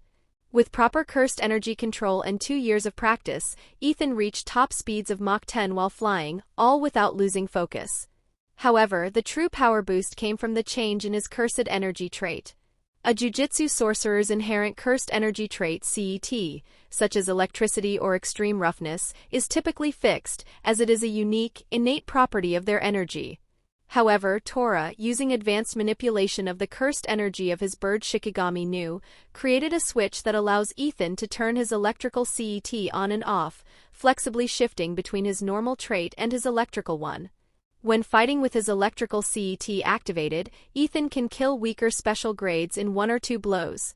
In this state, his 5 senses are heightened to an astonishing degree, so much so that he cannot sleep with it active, as even the smallest disturbance hundreds of meters away would wake him. His natural ground speed also receives a massive boost, though he cannot use both his electrical CET and Nu's wings simultaneously due to the binding vow. Ethan also remembered Kashimo's conversation with Sukuna about love. The lightning sorcerer had asked Sukuna whether he was born the strongest or earned that title later in life. Hajime could never connect with others or show kindness, knowing nothing of weakness. He viewed everyone else as brittle as the dirt beneath his feet. His question to the King of Curses was whether true strength meant solitude, or whether it was a cross the strongest were forced to bear in their endless pursuit of power. In the end, Sukuna taught Hajime that expressing strength itself is love, and that Kashimo was greedy for lamenting solitude. In death, Hajime smiled and accepted Sukuna's reasoning. Ethan remembered Sukuna's famous line spoken during Kashimo's final moments. Love is worthless. Would he one day become like Kashimo or Sukuna? Unable to relate to others, incapable of genuine connection, viewing most people as brittle as the dirt? Ethan knew deep inside that one day the world would know his name. He had no intention of hiding his strength. He did not hold the altruistic belief that sorcerers existed solely to protect non-sorcerers, nor did he see it as a moral obligation. He knew firsthand that non-sorcerers were just as capable of atrocities as the vilest cursed spirits. After a preliminary investigation, the Ancient One informed him that the special-grade cursed spirit he had killed during the 9/11 attack had merely helped the terrorists board the plane unnoticed. The rest of the plan, the intent to kill thousands, came from humans. Yet Ethan did not fully share Sukuna's philosophy either. He wanted to find love again. He had loved before his parents and siblings in his previous life. He had been too preoccupied with college to find genuine romantic love. He thought he would have time after graduation. Maybe he would find someone in this life. He didn't know. On Christmas Eve, beneath the moonlight, Ethan and the Ancient One traveled across the Indian Ocean on an old-fashioned boat, tiny, enchanted, and ancient, designed to blend into the darkness while masking cursed energy and Shikigami presence from outside observers. In his previous life, the worst disaster of 2004 was the Indian Ocean earthquake and tsunami on December 26, the following day, which killed over 225,000 to 230,000 people across 14 countries. Triggered by a magnitude 9.1 to 9.3 undersea earthquake off Sumatra, Indonesia, it remains one of the deadliest natural disasters in recorded history. Ethan suspected special-grade involvement. Therefore, he requested reconnaissance parties from Kamar Taj be dispatched off the west coast of northern Sumatra, near Simulu Island. Though unusual, the Ancient One had looked at him once, with a knowing smile, and agreed. She instructed the teams to be extremely cautious and to report back immediately if they detected a special-grade cursed energy signature. Now he was here, on a boat with the Ancient One. Silence reigned until Ethan finally broke it. "Why don't you change it?" The Ancient One turned toward him calmly, as if she had expected the question. "Change what, Ethan? She was going to play that way, huh?" From the moment they met, Ethan and the Ancient One had shared a silent understanding. She knew he possessed foreknowledge of future events, but neither had ever spoken of it. Perhaps she feared what his answer would imply about her own existence. Or perhaps she knew he would never answer directly. Ethan sighed. "Your death." The Ancient One looked away toward the moonlit horizon, her expression serene, neither sad nor smiling. "My death accomplishes something greater than my life ever could at that moment." For centuries, the Ancient One had protected Earth from mystical threats, dedicating herself to teaching others the mystic arts and giving them hope. Among her students were Caecilius, who would become her doom, and Doctor Strange, destined to become the Sorcerer Supreme. Ethan didn't like the idea of her dying. After all, she was his adopted mother, at least on paper. He wanted to continue the conversation, but they both sensed it at the same time, the cursed energy signature of a special-grade cursed spirit. It was nearby, not even attempting to hide itself, perhaps because the boat masked their presence. Tora emerged from Ethan's shadow, rocking the boat with his sighs as he analyzed the cursed energy. Ah, a special grade. Born from the fear of water-based natural disasters. It must have existed as a cursed womb until recently, judging by its lack of control over its immense cursed energy. "It has nearly half your reserves, Ethan." That was troubling. For it to possess such reserves, it must have incubated for a very long time, decades, perhaps centuries. How many disasters had it caused before today? In Jujutsu Kaisen, Jogo, the strongest of the disaster curses, was estimated by Kenjaku to be equivalent to 8 or 9 of Sukuna's fingers, and each finger represented an astronomical increase in power. The imaginary vengeful special grade before them was at least 10 fingers. No wonder it would cause such devastation, and they were about to fight it in its own domain. Ethan didn't want to imagine how strong it would become if it succeeded in its plans for the Indian Ocean. The cursed spirit sensed a disturbance near its resting place. Tomorrow, it would become the strongest special-grade cursed spirit in existence. Even in its womb state, it had ranked among the top 5, though it had been the weakest. But after centuries of incubation, it had finally manifested in flesh. Stronger than ever. Looking at the humans who had wandered into the middle of the ocean in a boat, something felt wrong. Deluger had been a special grade since birth, but he had always existed among curses stronger than himself. From them he had learned the stance of the strong. The 2 figures in the boat possessed that stance. Sorcerers from Kamar Taj? A human child? No. Monk's robes. Bald. Female? It couldn't be. Among special-grade cursed spirits, nearly all had encountered her in their past lives, and it had always ended the same way. Death. Deluger retained no memories of his previous life, but records existed. He had been told how he died 300 years ago, killed by the strongest sorcerer of Kamar Taj. The wretched sorceress had hunted him across 3 oceans. He survived the first 2 encounters by fleeing, but died in the 3rd. But this time would be different. 300 years ago, the human population was roughly 700 million. Now it exceeded 6.4 billion, nearly 10 times more. And with that increase came exponentially greater fear of oceanic disasters. He was far stronger than he had been 300 years ago. Chapter 12, Domain Expansion. 2 years ago, when Ethan first began learning about different types of barrier techniques, his main focus, of course, was his own innate domain expansion. After asking Tora about his previous master's domain expansion, he had been disappointed. It seemed the only reason his predecessor, Atlas Orion, wasn't the undisputed strongest of the Golden Era was because he possessed an incomplete domain. And Ethan understood Atlas's dilemma. In fact, he lived with it for almost a year. During his initial attempts at opening his domain, Ethan couldn't close the barrier, no matter how immaculate his cursed energy control was. He had used his incomplete domain expansion on Grade 1 and weaker special grade cursed spirits he encountered during expeditions with the Ancient One over the year. None survived his domain for more than 2 seconds once it took hold. For a time, Ethan resigned himself to having an incomplete domain. Then it hit him one day, mid-battle against a group of Grade 1 cursed spirits, while he was on vacation in Colombia with the Ancient One during winter break in elementary school. A story for another time. Why was Sukuna initially interested in Megumi? A plot device? Maybe. Was it Megumi's powerful 10 Shadows technique and his potential as a vessel, rather than the prison that was Yuji Itadori? But at the time, Sukuna didn't know about the existence of the divine General Maharaga. No. Sukuna had been fascinated by Megumi Fushigiro's potential.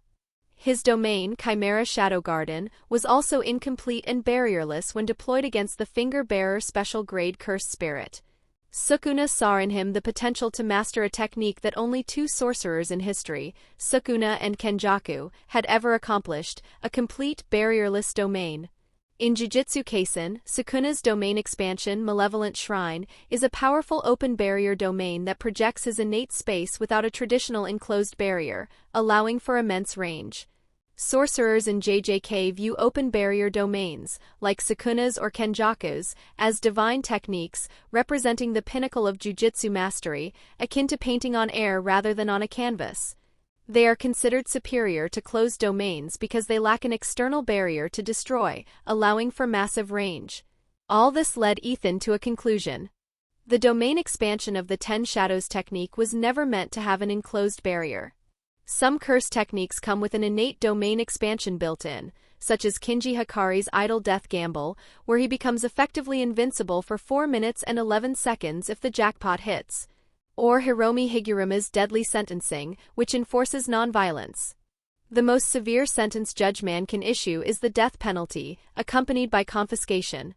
First, confiscation removes the guilty party's ability to use cursed techniques, then grants Higuruma the executioner's sword. Maybe Chimera Shadow Garden had a naturally open barrier concept all along. He simply hadn't realized it at the time. So Ethan began searching for a binding vow that would allow him to manifest his domain completely, and found inspiration from the King of Curses. About a year ago, in Colombia during winter vacation, Ethan underwent another binding vow. Binding vow, open barrier domain. By permanently relinquishing the ability to deploy a barrier for his domain expansion, Ethan provides opponents with a theoretical escape route, which acts as the sacrifice. In exchange, the effective radius of the sure hit effect increases dramatically, reaching up to 200 meters. It functions as a self-imposed heavenly restriction on his domain, converting the cursed energy that would have formed a barrier into raw range and damage output through his Shikigami and shadows. Now, facing a special grade cursed spirit born from the fear of water-based disasters, whose strength was equivalent to at least 10 of Sukuna's fingers, while surrounded by ocean on all sides, Ethan felt excited. The cursed spirit seemed entirely focused on his teacher. The Ancient One had mentioned that she might have killed a similar spirit approximately 270 years ago, though they hadn't had time to check proper records.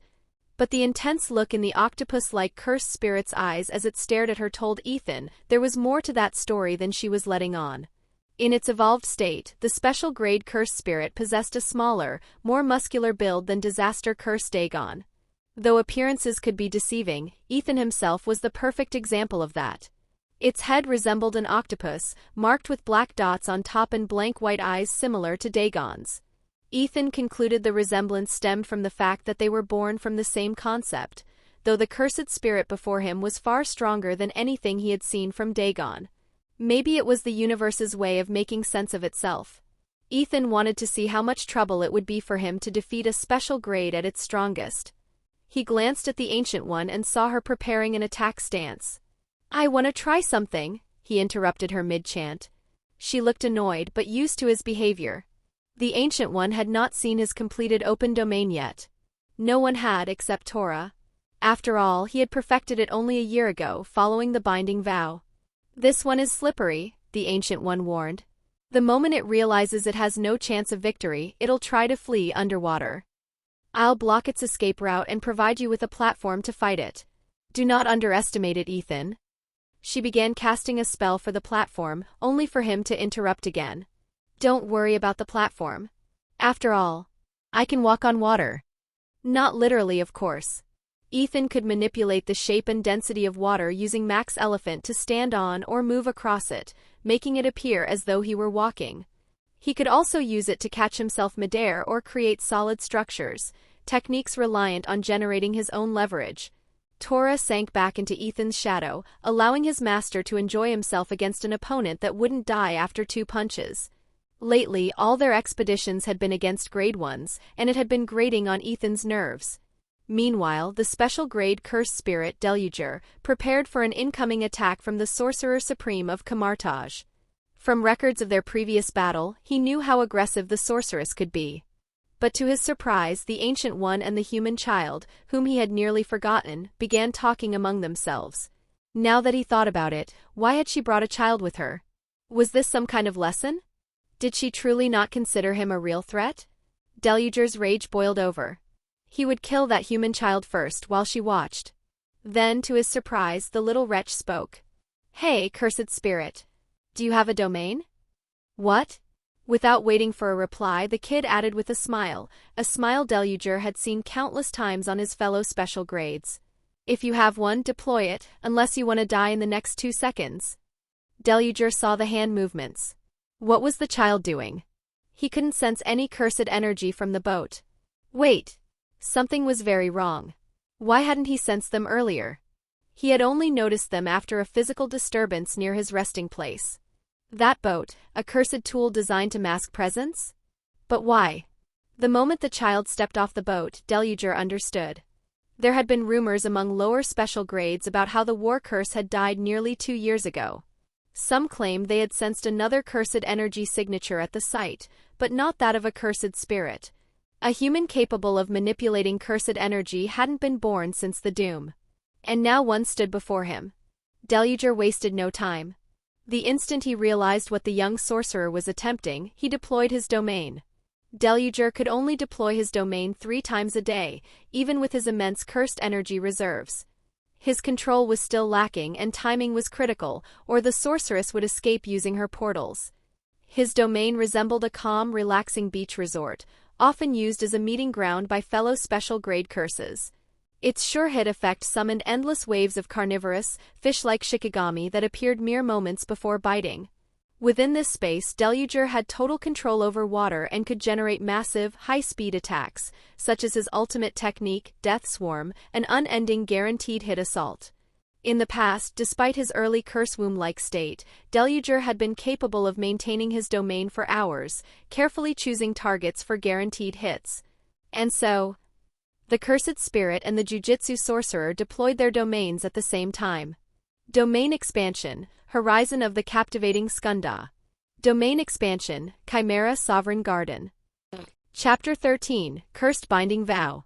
An open barrier domain is an advanced, divine technique that projects an innate domain directly onto reality without an enclosing shell, often featuring a central anchoring structure like Sukuna's shrine. Destroying a domain's anchor causes the immediate collapse or severe destabilization of that innate domain. But Ethan's sovereignty doesn't have a central physical anchor, as it treats Ethan himself as the center. This means that when Ethan moves around, his entire 200-meter domain moves with him, making his domain far more versatile than Sukuna's shrine. When Ethan's and Deluger's domains clashed, the result was the immediate destruction of Horizon of the Captivating Skunda's outer wall. The special-grade Curse Spirit Deluger began experiencing curse technique burnout, rendering him unable to use it for a period of time. Without giving the Curse Spirit any time to recover, Ethan summoned forth an army of Torah. Restrain it. 2 words and hundreds of crimson bands of Cyttorak bound themselves around Deluger's body, completely immobilizing him. A bit of overkill, but the Ancient One had said it was slippery. So what do you think? Impressive, right? Ethan asked. The Ancient One spoke only after analyzing the domain for another second. An open barrier domain. Truly a divine art. Ever since she had seen the fight between the war curse and that 7-year-old boy, she had known this day was coming, the day he surpassed her. Had 2 years already passed? Guess it's true what they say, time passes quickly when you're enjoying it, even for a chronomancer like her. The Ancient One was viewed as a weapon by sorcerer society, primarily because of her unmatched strength, making her a golden deterrent against curses, demons, and dimensional threats rather than a person with emotional needs. Her immense power made her an indispensable tool for maintaining the balance of the world, often placing societal duty over her humanity. She had even drawn power from the dark dimension to prolong her life for centuries and bolster her sorcery to protect Earth. Nobody had asked her to do it. But she knew what would happen to her native reality if she didn't. The burden of knowledge, Agamotto had called it, and indeed it was a burden. Now, looking at the almost 10-year-old boy, who was probably already the strongest sorcerer in human history, she knew that one day he would have to share that burden, with Doctor Strange. At immense cost to her own health, she had viewed possible futures of Ethan. It wasn't that she didn't trust him, but she could not risk this reality on trust alone. It was the duty of the Sorcerer Supreme to protect Earth, even from herself. Now, looking at the octopus-like cursed spirit completely immobilized by the crimson bands of Cyttorak and surrounded by an army of Torah, she felt content. The future was secured in good hands. The cursed spirit struggled uselessly against its bindings. The crimson bands of Cyttorak were a near-unbreakable magical restraint used to bind powerful entities. Originating from the extra-dimensional demon Cyttorak, they manifested as glowing red bands, representing Cyttorak's indomitable will. She had asked Ethan before they arrived at the ocean, if possible, whether she could investigate this special grade. At the time, it was only mild curiosity. But now, for it to possess this much cursed energy reserve, it must have incubated for centuries. How had it escaped her detection? It had happened before, with the war curse. But she had thought that was an isolated incident. Something or someone was actively hiding imaginary vengeful special grades from her. Another special grade? It seems. I lost. The curse exclaimed with a sigh. Something wasn't right. She had killed this particular curse about 270 years ago. It had caused a significant string of water-based disasters, notably in the South Asian subcontinent, often resulting in over 10,000 casualties.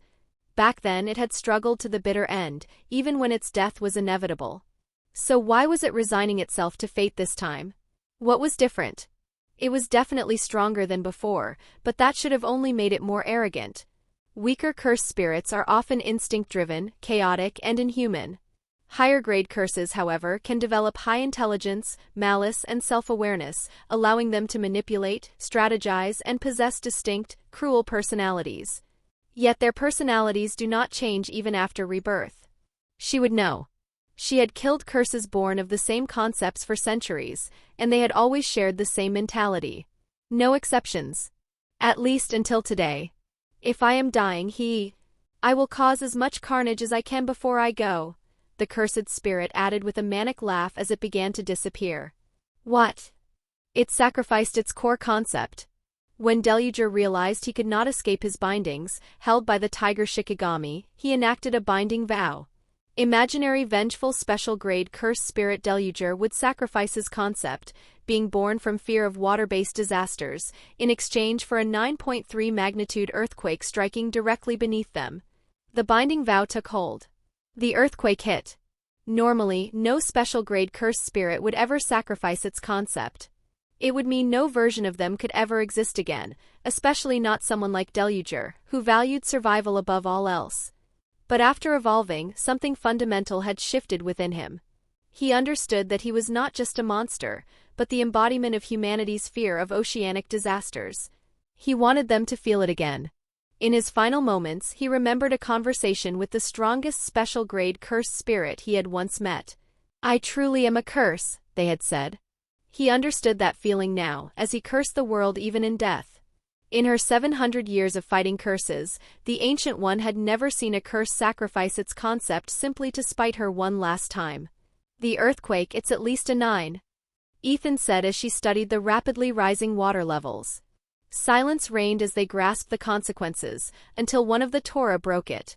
"Master Ancient One, I have studied advanced eldritch magic on water manipulation." Yes. They would need to offset the coming tsunami, but how? She looked around and saw more Torah emerging from the shadows. Hundreds. Thousands. The open barrier domain was still deployed. Maybe there was hope yet. "How long can you hold on?" she asked.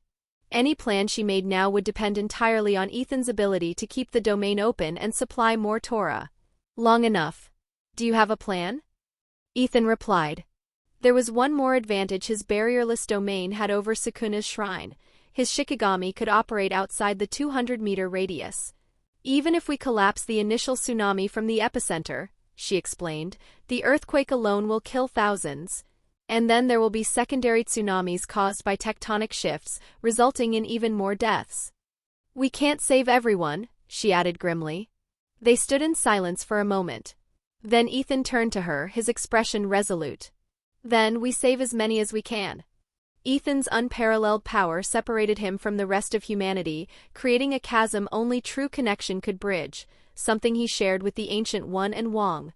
He knew Sorcerer Society would one day try to use him as a tool, forcing him to shoulder the world's protection, just as they had done with the Ancient One, at great cost to her mental health and personal identity. Would he take her place after her death? Hell no. Her way of living for others was her own choice, one he respected but could never replicate. Ethan wanted to travel the world. The Bermuda Triangle. The Tower of London. Infamous prisons like Alcatraz. Aokigahara Forest. And many more. To study the threats humanity faced, because different cultures produce different curses. Maybe he'd stop some threats along the way. Ethan didn't seek to eradicate curses, that was impossible. But peace in our time? That might be achievable, if he could tame the divine general Maharaga. Ethan and the Ancient One exchanged determined looks as thousands of Torah began preparing high-level water manipulation spells. Hundreds used water transmutation to solidify or flash-freeze massive bodies of water, forming a dome against the incoming tsunami. Hundreds used Torrent of Tiamat to channel chaotic energy, forcing water to defy natural laws and counter the tsunami's flow. The Ancient One oversaw everything, acting as the master control between groups. Meanwhile, Ethan summoned hundreds of building-sized chimeras. Max Elephant with News Wings Mahagajas. Round Deer with News Wings Rykos. He commanded the Mahagajas to provide tactical support to the Ancient One, unleashing torrents of water against the tsunami, while the Rykos flew to nearby coastlines to assist survivors of the earthquake. Chapter 14, Shield and HYDRA. 4 years later. January 8, 2008. Despite all the diplomacy, the handshaking, and the rhetoric, building a better world sometimes meant tearing the old one down. Those were the words Alexander Pierce had heard from God when he had nearly died during a mission in Bogota in his early years.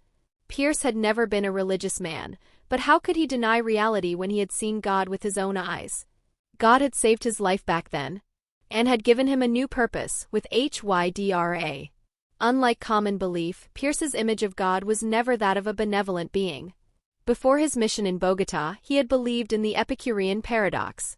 If God even existed, then he must have been an indifferent and cruel being with absolute power, and indeed, Pierce's beliefs had proven true. Though after their initial meeting Pierce had never been able to see him again, he could always feel his presence whenever he was near. God had guided him, given instructions from time to time, instructions that ensured his rapid rise within HYDRA. Secretary Alexander Goodwin Pierce was one of HYDRA's leaders and its top undercover operative within the United States government. Following the incident in Bogota, he lost faith in diplomacy and was recruited by HYDRA. By 1989, he had become Undersecretary of the World Security Council and had arranged for Werner Reinhardt's release from prison, as per his God's instructions. Following his promotion to secretary, he oversaw all S.H.I.E.L.D. operations and appointed Nick Fury as the organization's director sometime in the mid-1990s. Yet something had been wrong. It had been nearly 7 years since his god last contacted him. Had he been abandoned? Doubts plagued his mind. He still remembered the last thing God had told him to do. Pierce had personally ensured that the terrorists boarded the planes without being caught. But the 9/11 attacks had not gone according to God's plan. Was that why God had not shown himself? Pierce himself did not know how 3 out of the 4 attacks had been stopped. All S.H.I.E.L.D. had from the incidents was an image of a black and red blur near the 3rd plane. Using his position as Secretary of the World Security Council, Alexander pressured Fury to uncover everything about the blur. Not that Fury himself wasn't already trying. Was it an enhanced human? Or was it extraterrestrial in origin? HYDRA could use someone like that. As an asset. HYDRA had a simple policy regarding enhanced individuals. Any enhanced individual who refused to join them was considered an immediate threat, and had to be eliminated. Today, Secretary Pierce had been notified that a task force was being assembled against this blur, now that they finally had a clear image of who he was. Pierce stepped out of his modified 2007 BMW Series 6, his state-issued vehicle. Yeah, being the Secretary of the World Security Council had its perks. He was greeted by one of the agents involved in the task force. Secretary Pierce. Agent Sitwell. They shook hands and Sitwell added while glancing at the car, "Nice ride." Jasper Sitwell was a HYDRA infiltrator positioned as a high-ranking S.H.I.E.L.D. agent. Unlike Pierce, Sitwell had been indoctrinated into HYDRA ideology from a young age at the HYDRA Preparatory Academy. Pierce chose not to indulge in pointless conversation and instead asked, "What's the situation?" Sitwell caught the hint and put on a professional expression. "Your meeting with Fury and the rest of the task force is in 10 minutes. He's mobilizing forces for this thing." Sitwell meant well, but he lacked vision. If this enhanced individual, someone capable of flight and superspeed, could be recruited by HYDRA, it would mark a massive step toward their ultimate goal of establishing a new world order. 10 minutes later, Pierce entered the briefing room alongside Sitwell. Everyone inside straightened, backs rigid, eyes focused. The effect that occurred when the boss's boss entered the room. Pierce smiled inwardly at the reaction, though something in the corner of the room caught his attention. Is that agent playing Galaga? No wonder HYDRA had infiltrated S.H.I.E.L.D. He ignored it and gave Fury a firm nod to begin the briefing. Some people in this room already know about Subject 27-1-8. For those who don't, that's the designation we've given to the black and red blur captured on satellite footage near the 3rd plane during the 9/11 attack. Initially, we suspected that 2718 might have been responsible for stopping the other 3 planes. However, over the years we've recorded multiple sightings of 2718, each followed by a disaster. A school building collapse in New Mexico, he was there. An entire hospital fire in Houston, he was there. An old bridge reduced to rubble in Pittsburgh, there again. In front of each of you is a file containing 24 similar incidents from around the world. Some involved civilian casualties, others didn't.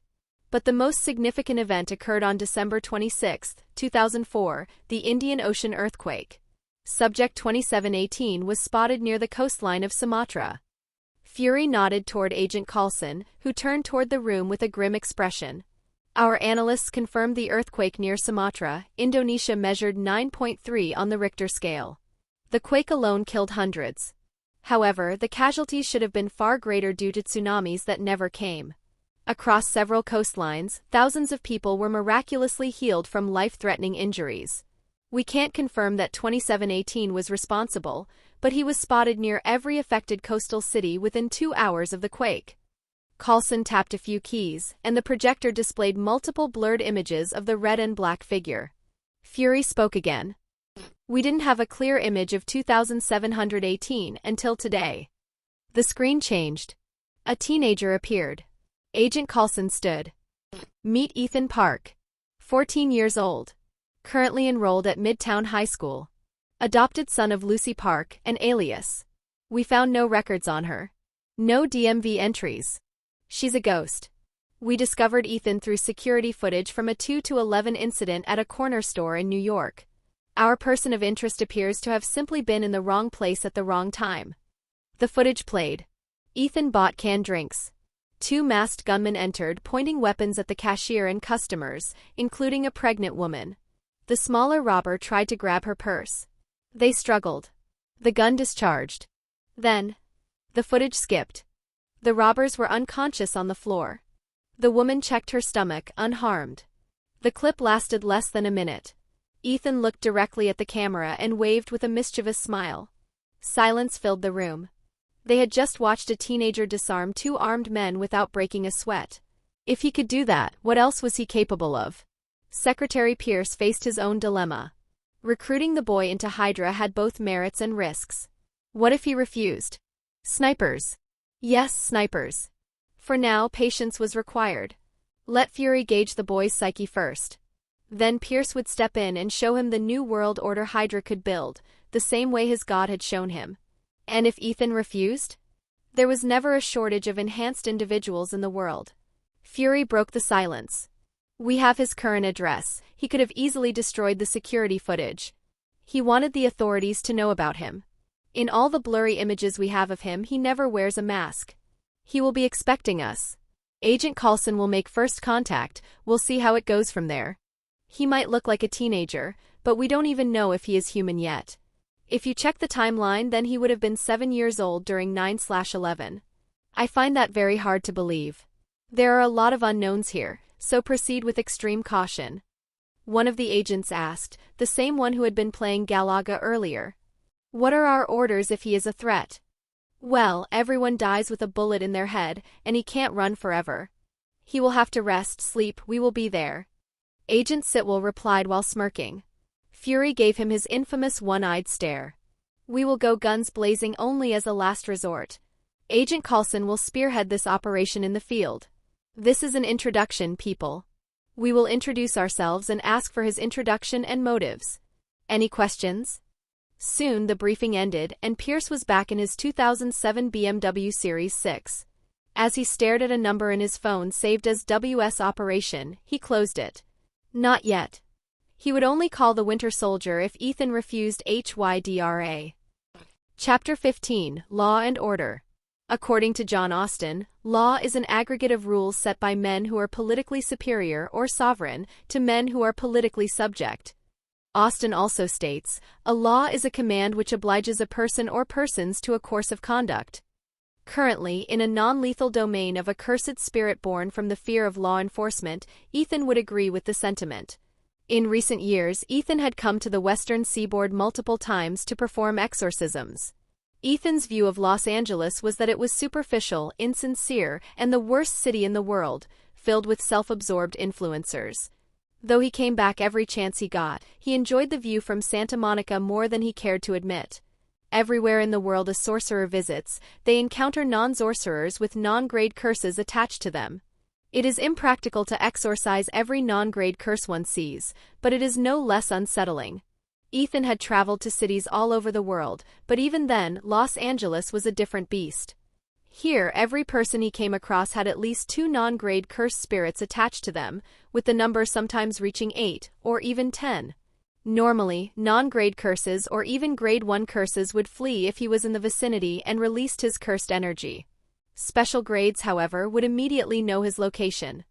That was why Ethan actively modulated his cursed energy to a low, stable level using specialized seals, making it appear as if he possessed only 1/10 of his actual capacity. After the December 26th incident, this process became passive with Tora's help. After extensively studying the ancient boat, a cursed tool capable of completely masking cursed energy and shikigami, they managed, after countless failures, to create a perfected mobile seal inspired by domain amplification.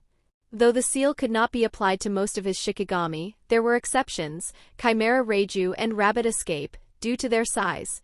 Now Reiju's strikes were invisible to cursed spirits as well as fellow sorcerers, and he appears to be someone with 0 cursed energy, though he can't bypass certain barriers unlike Toji Fushiguro or a fully realized Maki. Ethan had come to the western seaboard after receiving reports of a reconnaissance team going MIA, later found dismembered.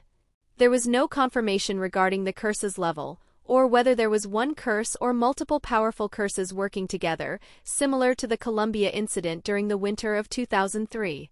What was most unusual was the absence of any cursed energy signature. Stronger curses never erase their signatures, they find it degrading to their prowess. But now Ethan understood. The absence of cursed energy was part of the curse's technique, a non-lethal domain that enforced non-violence on all parties, similar to Hiromi Higuruma's domain, but far darker in tone. Ethan had never been inside a non-lethal domain before, especially one that enforced non-violence. He was excited. Ethan Park could not use his domain expansion, as that would be considered violence by the Cursed Spirit's domain. Unlike Higuruma's domain, however, the Shikigami acting as the judge was not Judgeman, but Lady Justice. Ethan remembered the origins of Lady Justice, derived from the Roman goddess Justitia, representing the moral force of the judicial system, and the Greek goddess Themis, symbolizing law, order, and justice. She evolved from ancient mythological personifications of fairness, introduced formally by the Romans under Emperor Augustus. Now, however, this distorted incarnation of Lady Justice presided over the Cursed Spirit's domain. Ethan had many questions. Would she still represent moral impartiality, the blindfold symbolizing fairness and justice without regard to wealth, power, or status? Or would she be biased toward the cursed spirit to which she was bound? She still held scales to weigh evidence and a sword to represent the power of law. Ethan wouldn't have to wait long for answers. The court of conviction was now in session. For the first time, getting a clear look at the cursed spirit standing opposite him, Ethan was reminded of a conversation he had had 2 weeks earlier with Agent Phil Coulson of S.H.I.E.L.D. about protecting the organization from calamities. Ethan had told Coulson nothing about cursed spirits, or sorcerers for that matter. His reasons were simple. Cursed spirits are composed entirely of cursed energy and are invisible to non-sorcerers. Additionally, Ethan did not yet possess specialized cursed glasses, which were surprisingly difficult to manufacture, even for Torah. These glasses would allow non-sorcerers or those with low cursed energy to see and hear curses. Sorcerers from Kamartaj use spells equivalent to veils from Jujutsu Kaisen to hide their battles from public view. When damage occurred, cover-ups usually involved excuses such as gas leaks or criminal activity. In extreme cases, the runes of Kafkol were used to erase public memory, similar to Doctor Strange's spell in Spider-Man, No Way Home, but without the catastrophic failure. Sorcerer society was structured to keep common people unaware, partly because knowledge of curses could theoretically cause even more powerful curses to manifest from fear. While graded curses were common in areas filled with negative emotions, they remained localized or hidden. A normal person could only see a curse in a life-or-death situation that forced them to experience overwhelming negative energy. 2 weeks earlier, Agent Phil Coulson and Ethan Park. The hallway smelled faintly of disinfectant and burnt coffee. It wasn't that Ethan couldn't afford a better place. The money he earned hunting curses was more than enough. He simply preferred simplicity over extravagance. Besides, this was a temporary residence specially for this meeting. Agent Phil Coulson stood outside apartment 3F, posture relaxed, hands visible, no weapon drawn.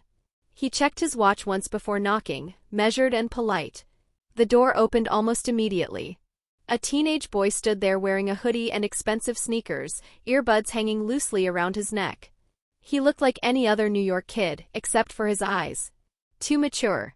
Yes, the boy asked. Ethan Park? Coulson said. That depends, Ethan replied. Who's asking? Coulson slowly produced his badge. Agent Phil Coulson. Strategic Homeland Intervention, Enforcement and Logistics Division. Ethan stared at the badge, not in awe, not in fear, just recognition. Huh. So this is how it starts. A flash of memory surfaced. Another life. Another world. A couch. A glowing TV screen. Agents of S.H.I.E.L.D. Season 1 was shaky. Season 4? Phenomenal. Ghost Rider alone carried it. And Coulson? You were supposed to be dead. Tahiti. Magical resurrection. Decent arc. He pushed the thought aside. That's a mouthful, Ethan said.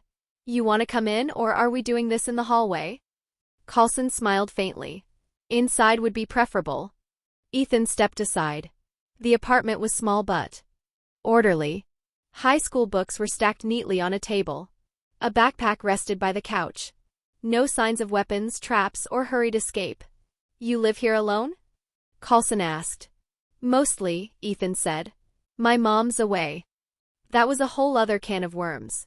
Over the years following the December 26th incident, Ethan had gone on various expeditions to exorcise Grade 1 curses or, occasionally, weaker special grades. But during these missions he wasn't always alone, reconnaissance teams, fellow hunters, and soon the truth of his prowess spread among sorcerers. The Ancient One used to personally assign him missions. After her encounter with that octopus-cursed spirit, however, she had been restless, if that was the right word, hunting curses day and night. She had done so before, but never at this intensity. Ethan tried asking her if anything was wrong, but she didn't share her concerns with him.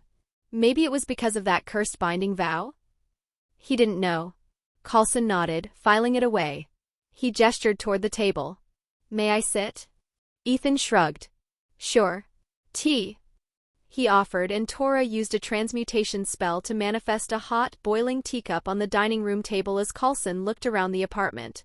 Coulson picked up the cup with a confused expression. He hadn't seen it there before, but didn't question it and sat down. So, he began, calm and measured as he took a sip, you were recently involved in an incident at a convenience store. Ethan leaned against the counter. Incident, huh?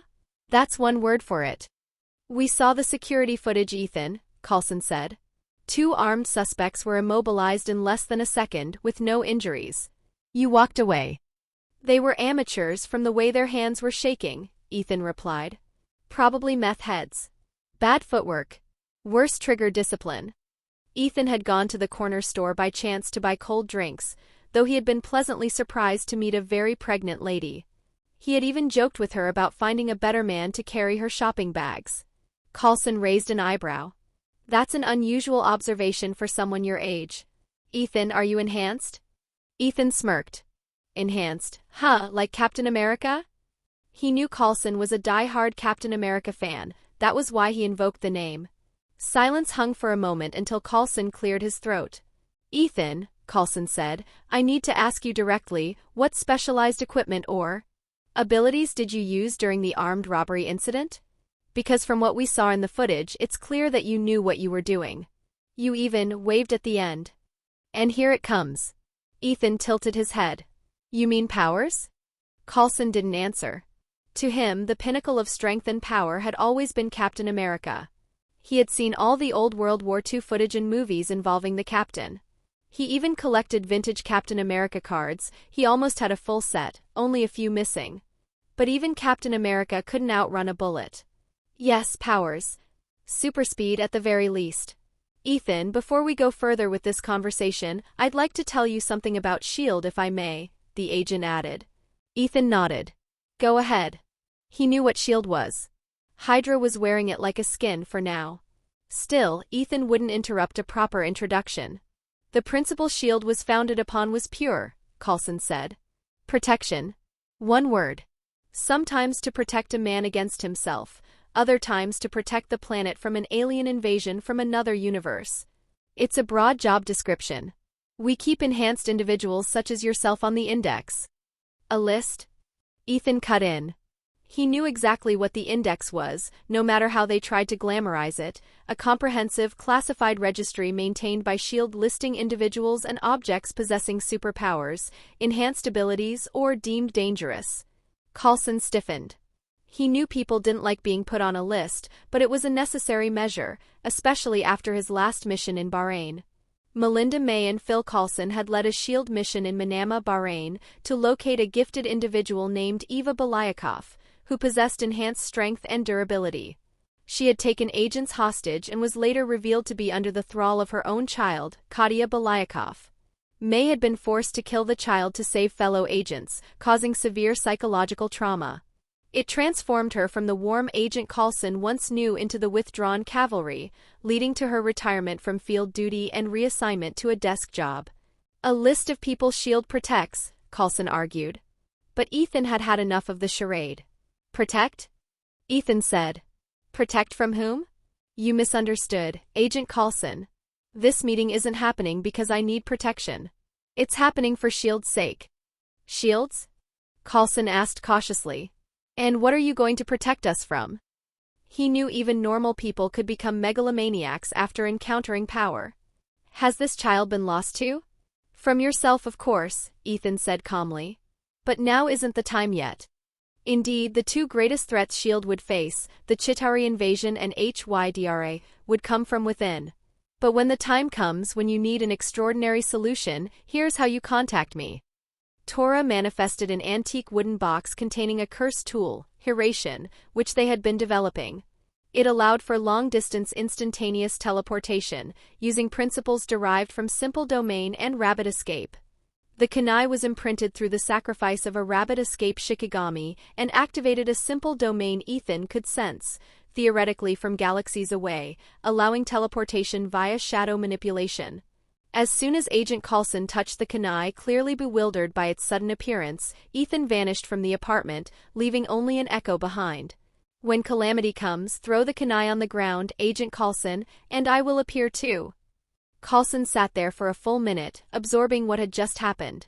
Maybe he should have stayed a history professor. He picked up the wooden box and left the apartment, muttering under his breath. TSK, didn't even get to ask if 9/11 was an inside job. Ethan would know, after all, he stopped it, right? Chapter 16, Jump Jutsu Kaisen. Lex Mortis's domain expansion, Court of Convection, creates a courtroom where he acts as prosecutor and his Shikigami, Lady Justice, presides over a trial to strip opponents of their cursed techniques or execute them. Unlike typical domains, it's non-lethal initially, focusing on a rock-paper-scissors style minigame, deny, confess, silence, to fill a bar, leading to a verdict and potential confiscation of cursed energy or a one-hit kill with an executioner's sword if found guilty and the bar fills. Ethan stood on the opposite side of the cursed spirit in this mockery of a courtroom. Any and all acts of violence are prohibited here. For both of us. The cursed spirit began.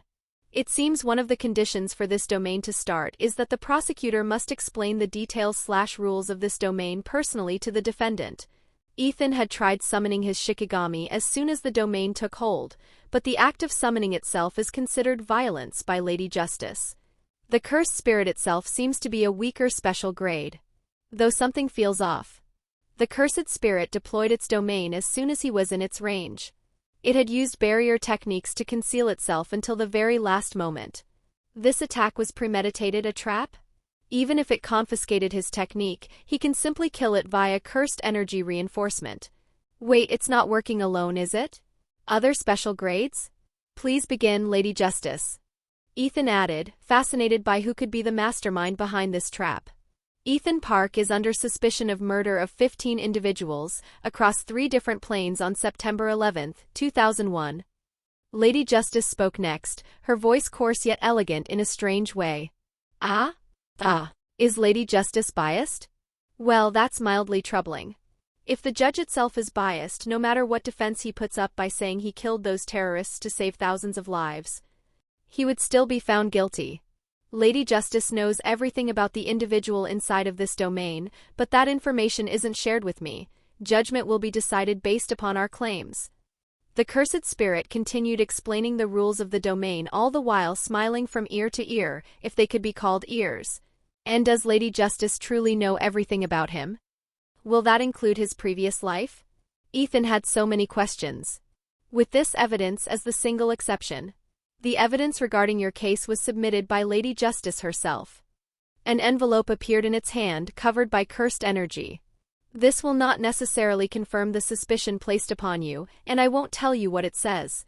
Moreover, you must make your case, clear the suspicion, and win an acquittal of innocence from Lady Justice.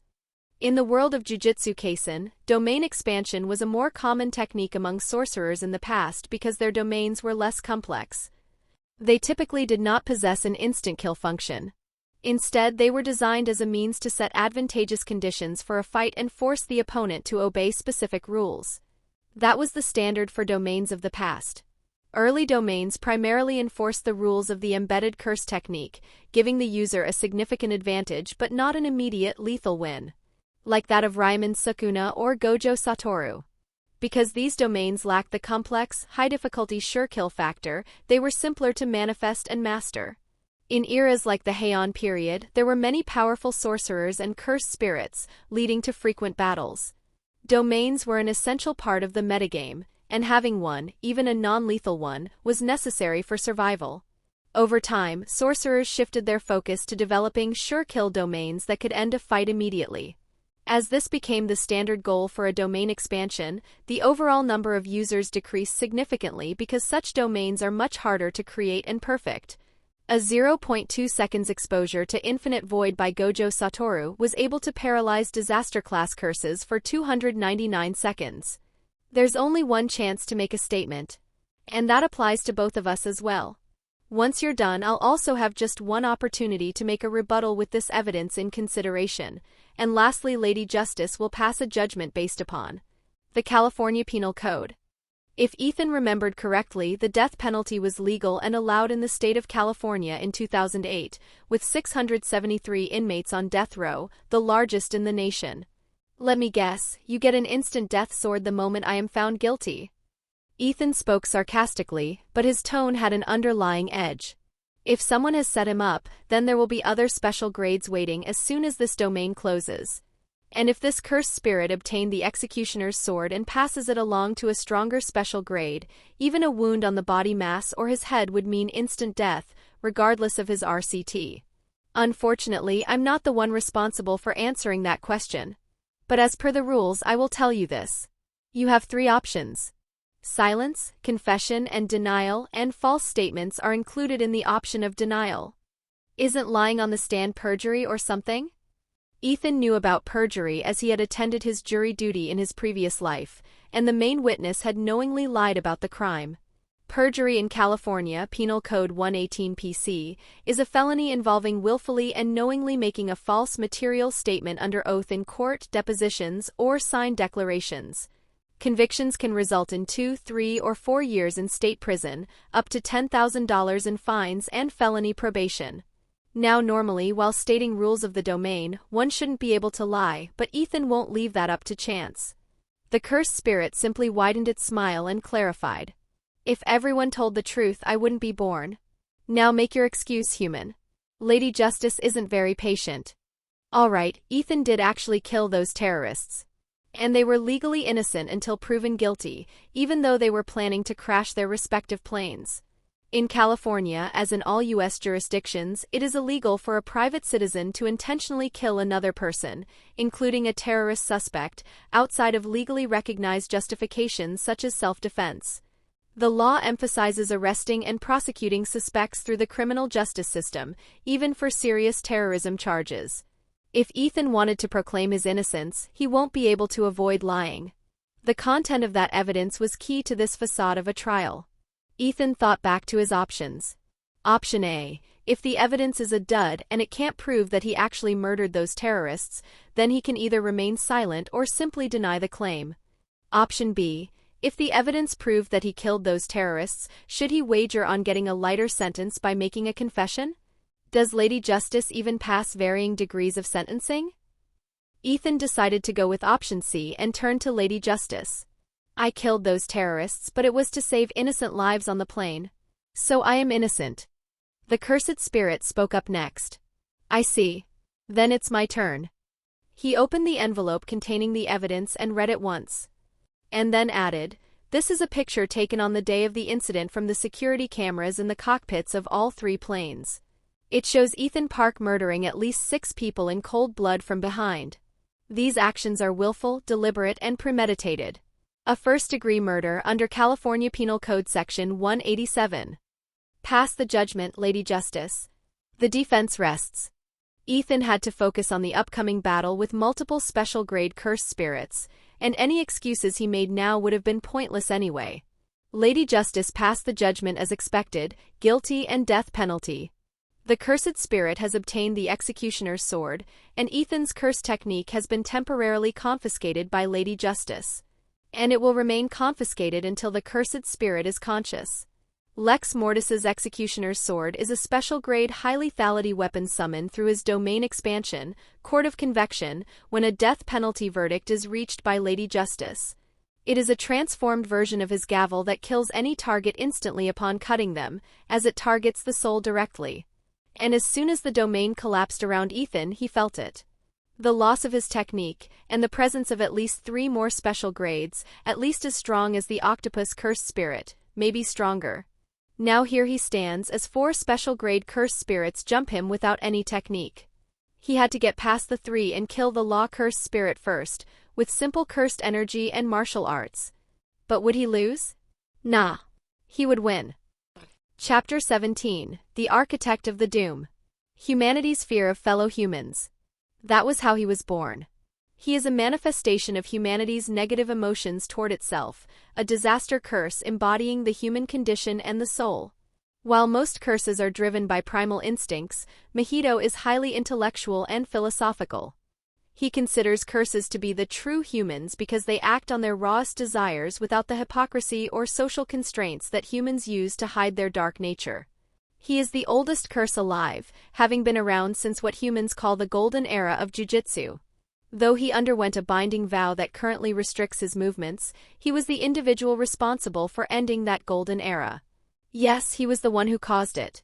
The Doom, as the humans so aptly named it. Ever since Mahito was born, he has been a special grade. However, among the monsters of the golden era, he was just another cursed spirit to be exorcised. He had been humiliated in a fight with the strongest sorcerer of that time. His comrades died, and he barely managed to escape with his life intact. He understood then that he would not be able to defeat them with brute force, so he made sure that monsters like that were never born again, at least until now. Mahito is deeply philosophical regarding the concept of souls. He believes the human soul existed before the body and is intrigued by its nature. His curse technique, idol transfiguration, is derived from this obsession.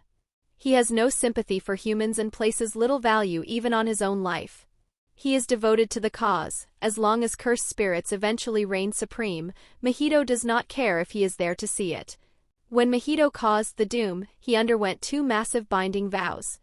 The first, in exchange for restricting his movements to a specified 1-mile radius, the physical restriction on his curse technique was lifted.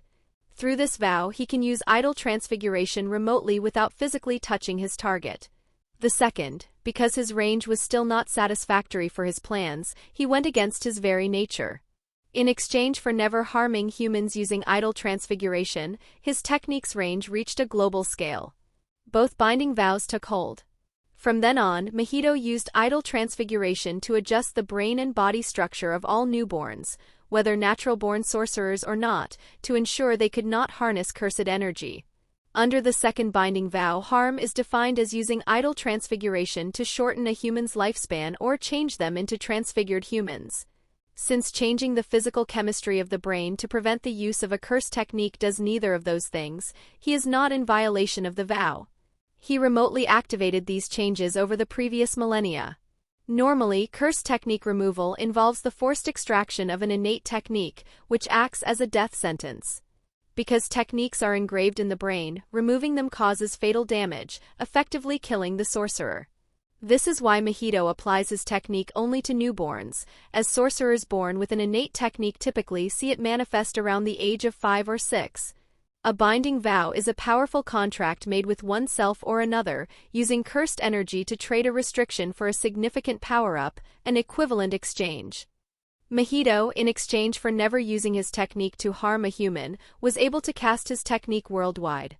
He believed that through this sacrifice, cursed spirits would finally reign supreme in about a century, but he underestimated human tenacity. Agamotto was able to connect with a dimensional being and thwart his plans, but no matter, the Sorcerer Society has been on the decline ever since the Doom. Sooner or later, cursed spirits will take their place as the true humans. At least, that is what he thought until a natural sorcerer was born.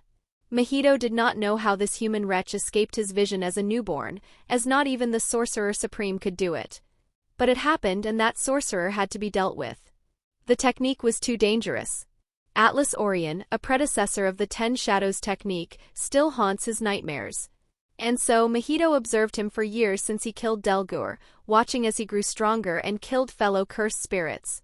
Mahito's blood boiled, but he calmed himself. He had to play it smart. Being alive for millennia had taught him many things, including complex barrier techniques. He has been able to completely erase his cursed energy signature using these seals, and has assisted his fellow special grades with their domain expansions and barrier knowledge. He contacted his fellow spirits and set up the perfect trap for Ethan Park. He lured Ethan into his specified radius. With Lex's domain, they confiscated his technique. Now Jogo, using the Executioner's sword, only has to land one hit for it to be over. Hanami will provide support by stripping Ethan's will to fight, while Mahito himself protects Lex, knowing Ethan Park will target the Law Spirit first to reclaim his curse technique. Mahito cannot use idle transfiguration on humans with the intent to harm due to his binding vow, yet he remains the strongest cursed spirit alive simply based on his cursed energy reserves, which rival almost 75% of Park's. All his fellow spirits knew there was a gap in their strength based on his energy alone. Ethan's predicament is classic JJK. He did the right thing by stopping the planes on September 11th, but the Court of Convection does not care about utilitarian ethics, it cares about the letter of the California Penal Code. This makes the domain a hard counter to heroes who have blood on their hands. The disaster curses, Ethan thought. The embodiments of human fear toward the earth, the forest, and humanity itself. This wasn't just a trap set by a weak special grade. The law curse spirit was just the bailiff. These three are the executioners. Ha ha ha. You have intrigued me now, cursed spirits. Come, Ethan whispered, the word a challenge to the very concepts of earth, forest, and man. Let's see if the law can actually protect you from me. Jogo snatched the hilt of the executioner's sword, his single eye widening with sadistic glee. The heat radiating from his head increased instantly, turning the asphalt beneath his feet into a viscous liquid. A blade that kills on contact? You've done well, vermin, Jogo spat, his gaze locking onto Ethan. Mahito had told them they would not be able to defeat this human alone. Jogo had protested, of course, but then he had seen the recordings of Ethan's fights, especially that Tiger Shikigami. Jogo knew he couldn't win a battle of domains, but landing one hit, that should be possible, right? Hanami did not give Ethan a second to process. With a silent wave of its wooden arms, the ground exploded. Thick, cursed roots, reinforced with enough energy to crush a tank, erupted like geysers, weaving together to form a cage around Ethan. This was not meant to kill him, it was meant to narrow his lanes of attack. Ethan saw the dome of roots forming but did not change his relaxed position. His main focus was on Mahito. Ethan watched Mahito's approach. He did not know about the binding vows. To him, those hands represented idle transfiguration, and though the Ancient One had told him he could instinctively protect his soul, he did not want to experience it. He has to kill that law-cursed spirit first. It will remove the executioner's sword from the equation and return his technique. Mahito was going to act as the guardian, while Jogo with the sword and Hanami with its roots acted as offense and defense respectively. He was in the center of a storm of fire, wood, and transfiguration, stripped of his powers, facing the ultimate sure-kill weapon. Ethan landed on a stray root, his eyes cold and focused. He did not look at Jogo. He looked at Lex Mortis, who was hiding behind Mahito's bulk. 3 against 1, a cursed sword and a cage, Ethan muttered, his voice a low growl. You guys really are terrified of me. This situation also presented an opportunity to kill 3 disaster curses in one go. Ethan would not let it pass. If they were the true humans, then he would have to show them what a monster looked like. If he couldn't touch the sword, then he'd make them hit each other with it. Chapter 18, A Ribbon in the Ashes. Domain Expansion, Coffin of the Iron Mountain. Jogo wasted no time. As the obsidian walls of his domain materialized, the courtroom was violently replaced by the suffocating interior of an active volcano. Fissures groaned in the stone, and geysers of magma erupted with a roar that drowned out all sound. To an average sorcerer, the sheer ambient heat would have caused spontaneous combustion in seconds. Jogo's eyes burned with sadistic pride. With Hanami's root dome narrowing the escape routes and his own guaranteed hit factor, the human was nothing more than a rat in a furnace. Jogo still didn't fully understand the fuss Mahito had made. Yes, the boy's technique, specifically that Tiger Shikigami, was troublesome, but his raw cursed energy reserve seemed pathetic by comparison. Jogo estimated he had at least 5 times the capacity of this human. I can't believe it. Ethan's voice cut through the roar of the magma. He was stretching his arms, looking utterly bored. Your domain is just as useless as I remember. Before the magma could touch him, Ethan shattered an incoming molten rock with a casual backhand, sending shards of glass-like obsidian flying.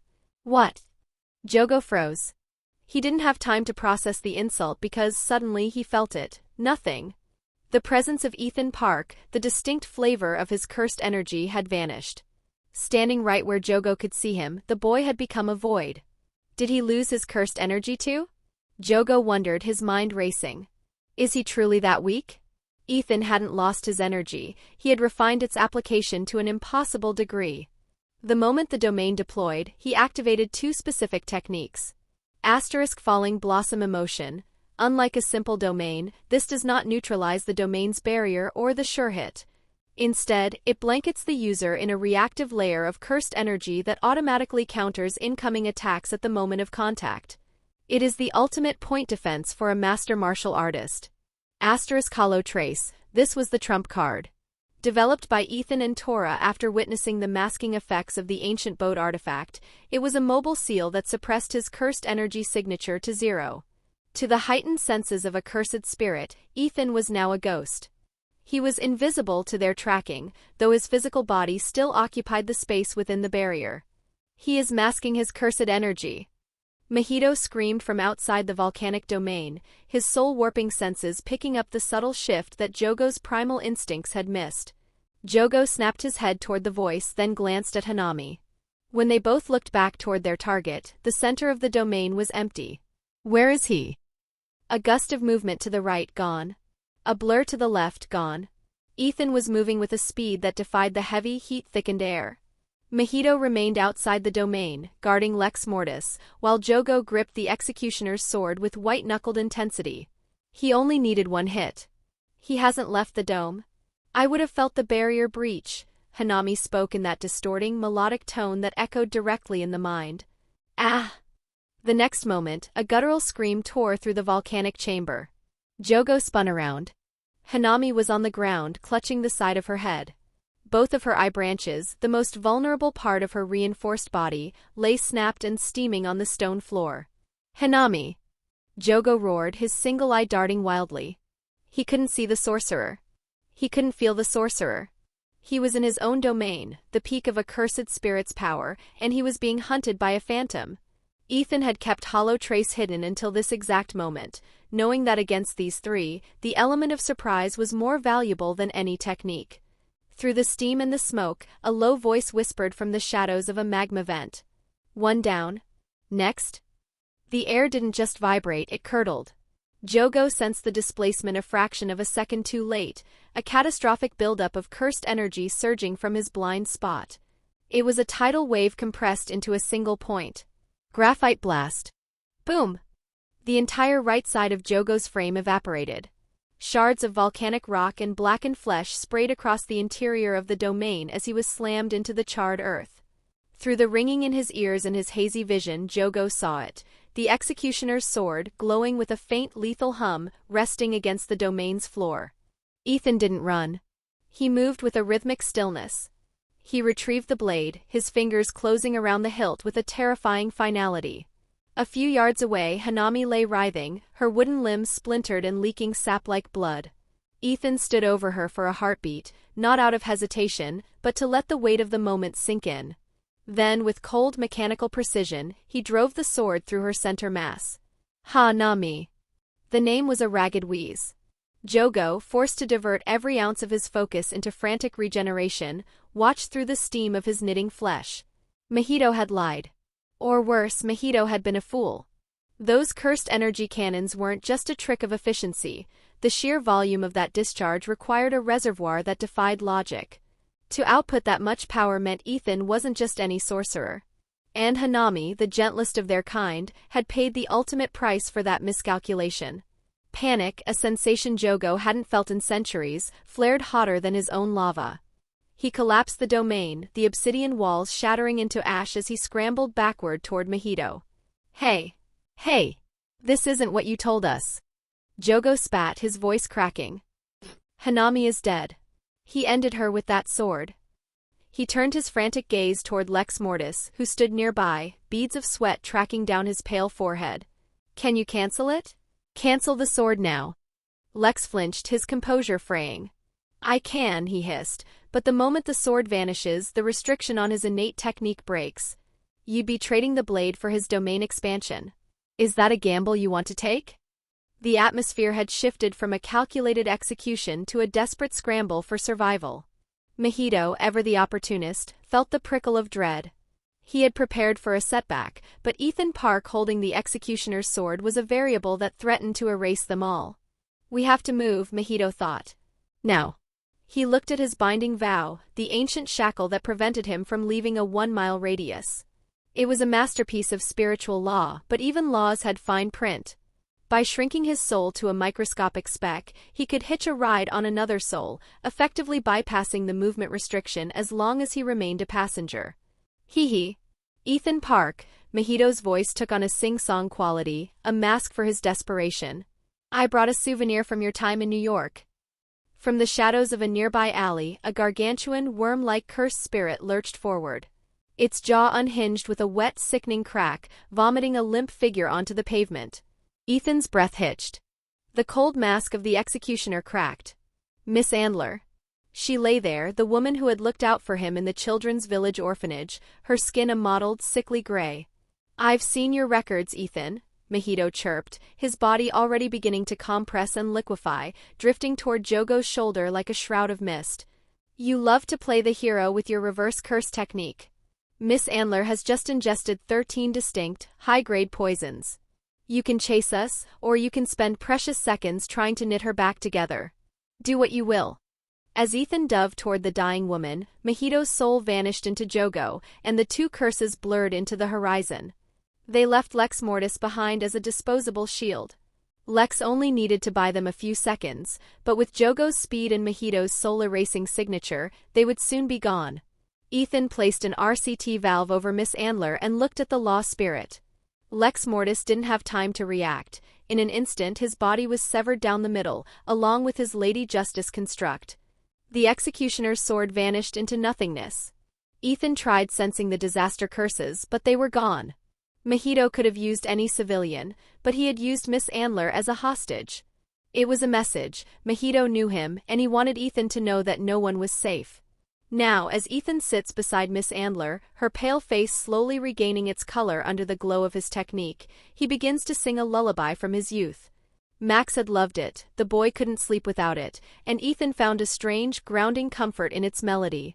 A Smile and a Ribbon. Song by Patience and Prudence, 1956. A smile is something special. A ribbon is something rare. So I'll be special and I'll be rare. With a smile and a ribbon in my hair. As the last notes of the lullaby fade, the silence that follows is different. It's not the silence of fear, but the cold silence of a hunter. Ethan knows he cannot simply react anymore. Mahito knows his face, his heart, and his weaknesses. To protect the smile and the ribbon, Ethan will have to become something the disaster curses never calculated for. He looked down at his hands, still glowing with the fading embers of the reverse curse technique. The time for hesitation had passed. To gain the power necessary, to ensure that no one like Mahito could ever reach those he loved again, there was only one path left. He had to undergo the 10th subjugation ritual.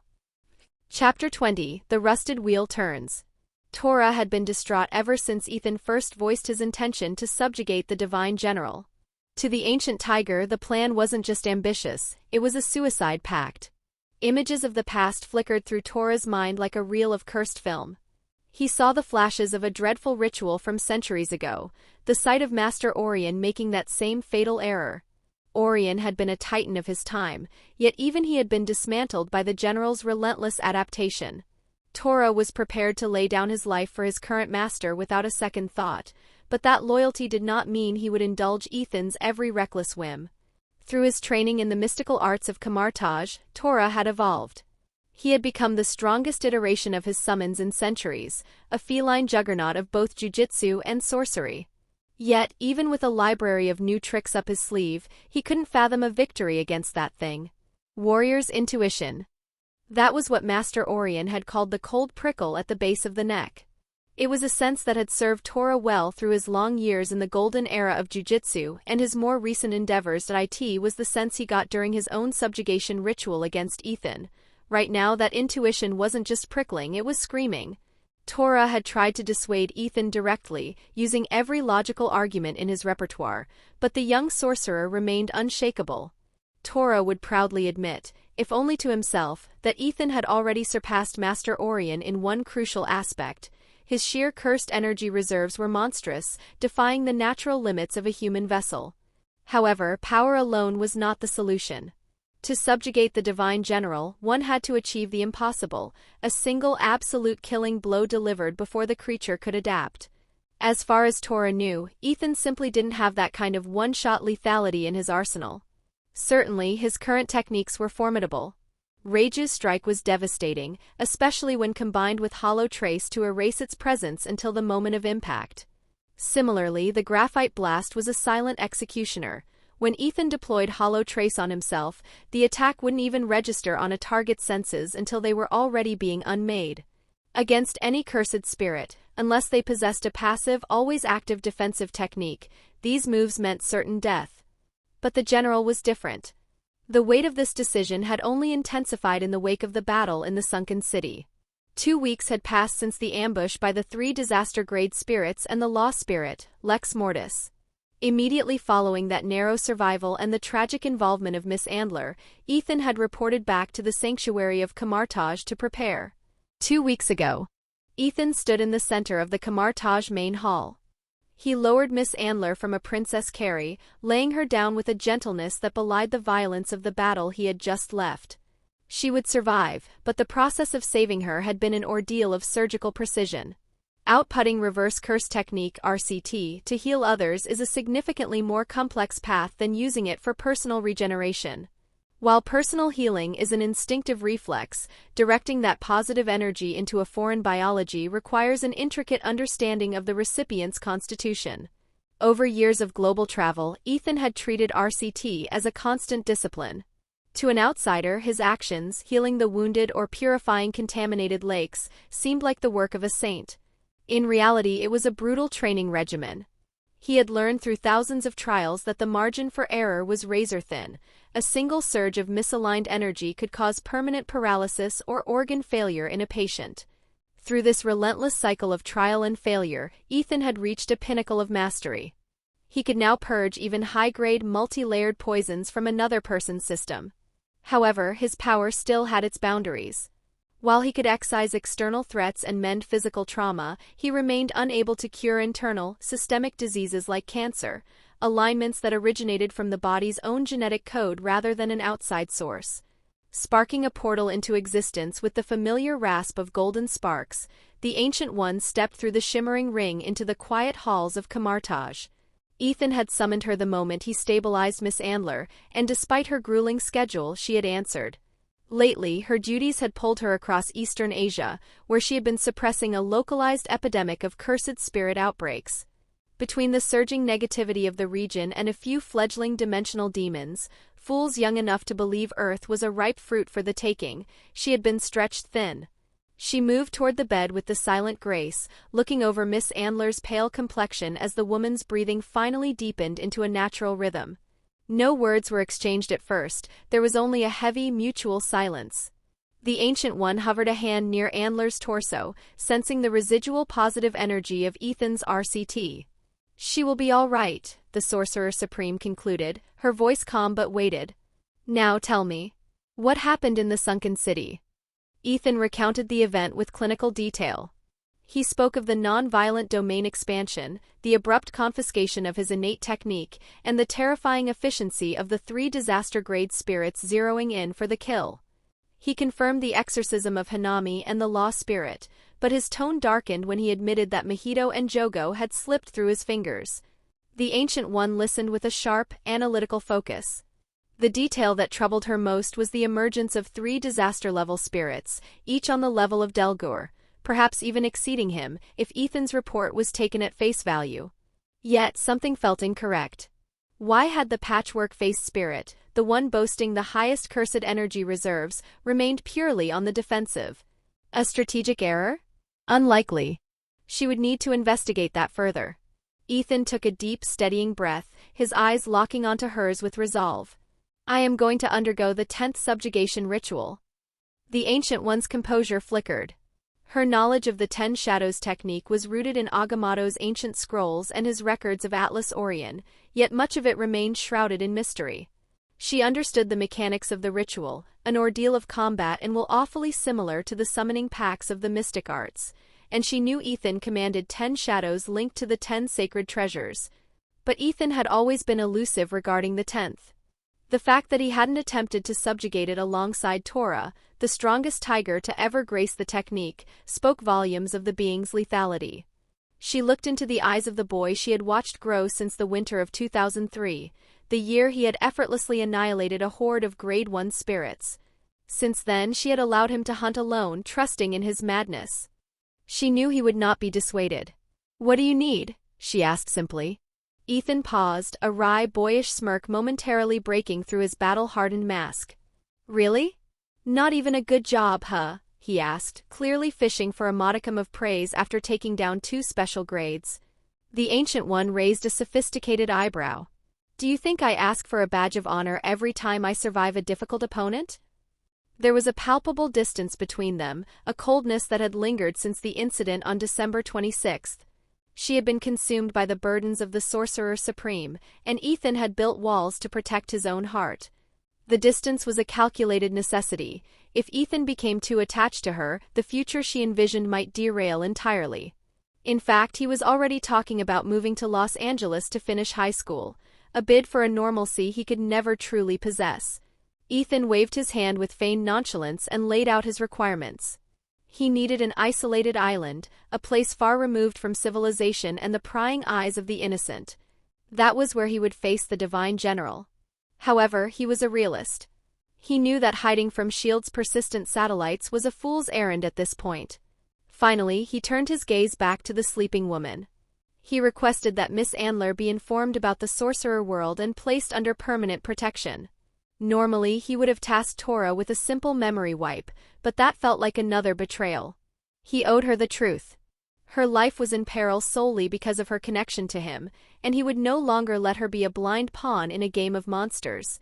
Present day, the Kerguelen Islands, southern Indian Ocean.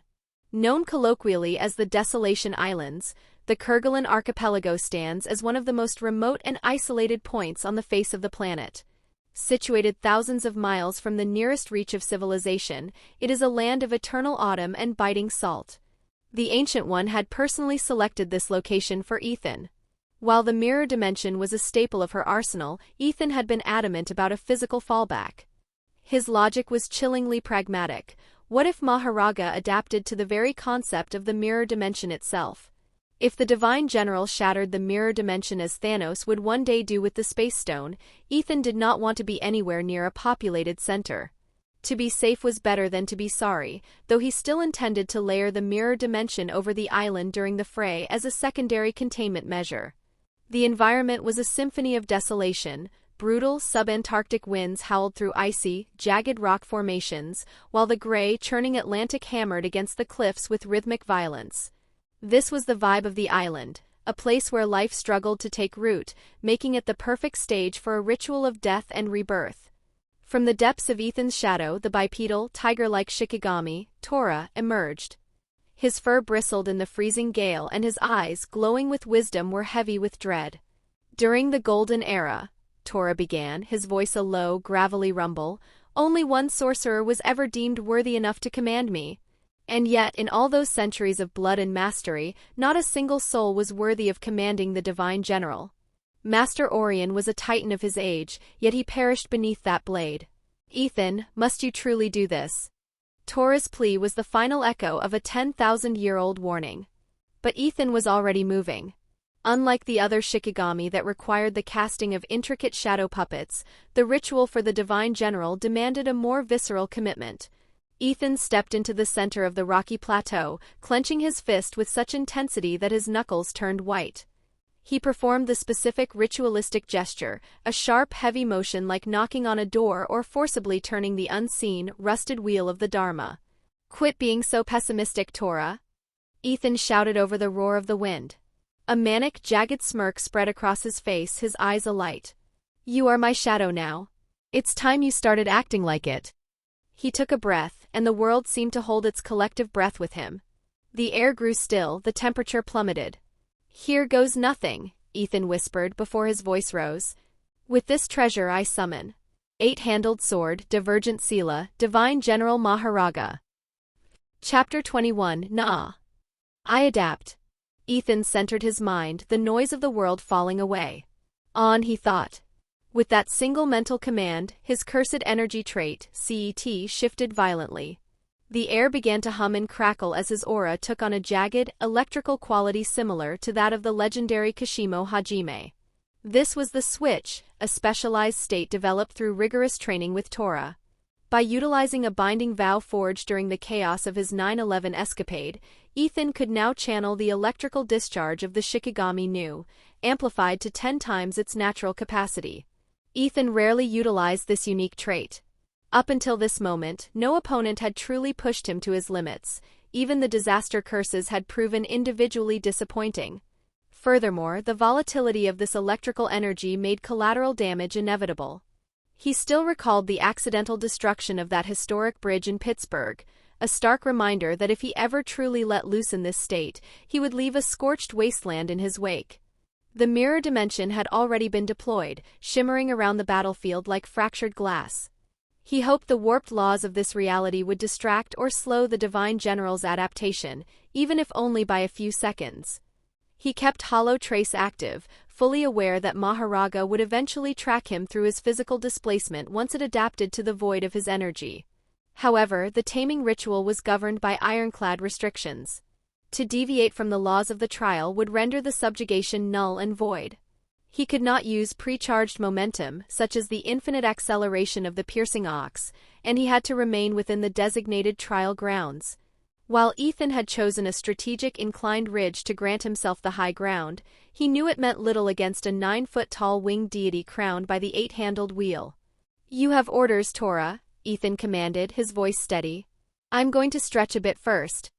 Tora looked as though he wanted to argue, his feline eyes full of dread, but he wisely chose to vanish into the darkness. Maharaga had been standing yards below on the incline, a silent monolith of muscle. 1 second it was there, the next it was a blur of motion directly in Ethan's personal space. Its right hand was already raised, the sword of extermination glowing with a pale white light as it channeled vast quantities of positive energy. The impact came a heartbeat later.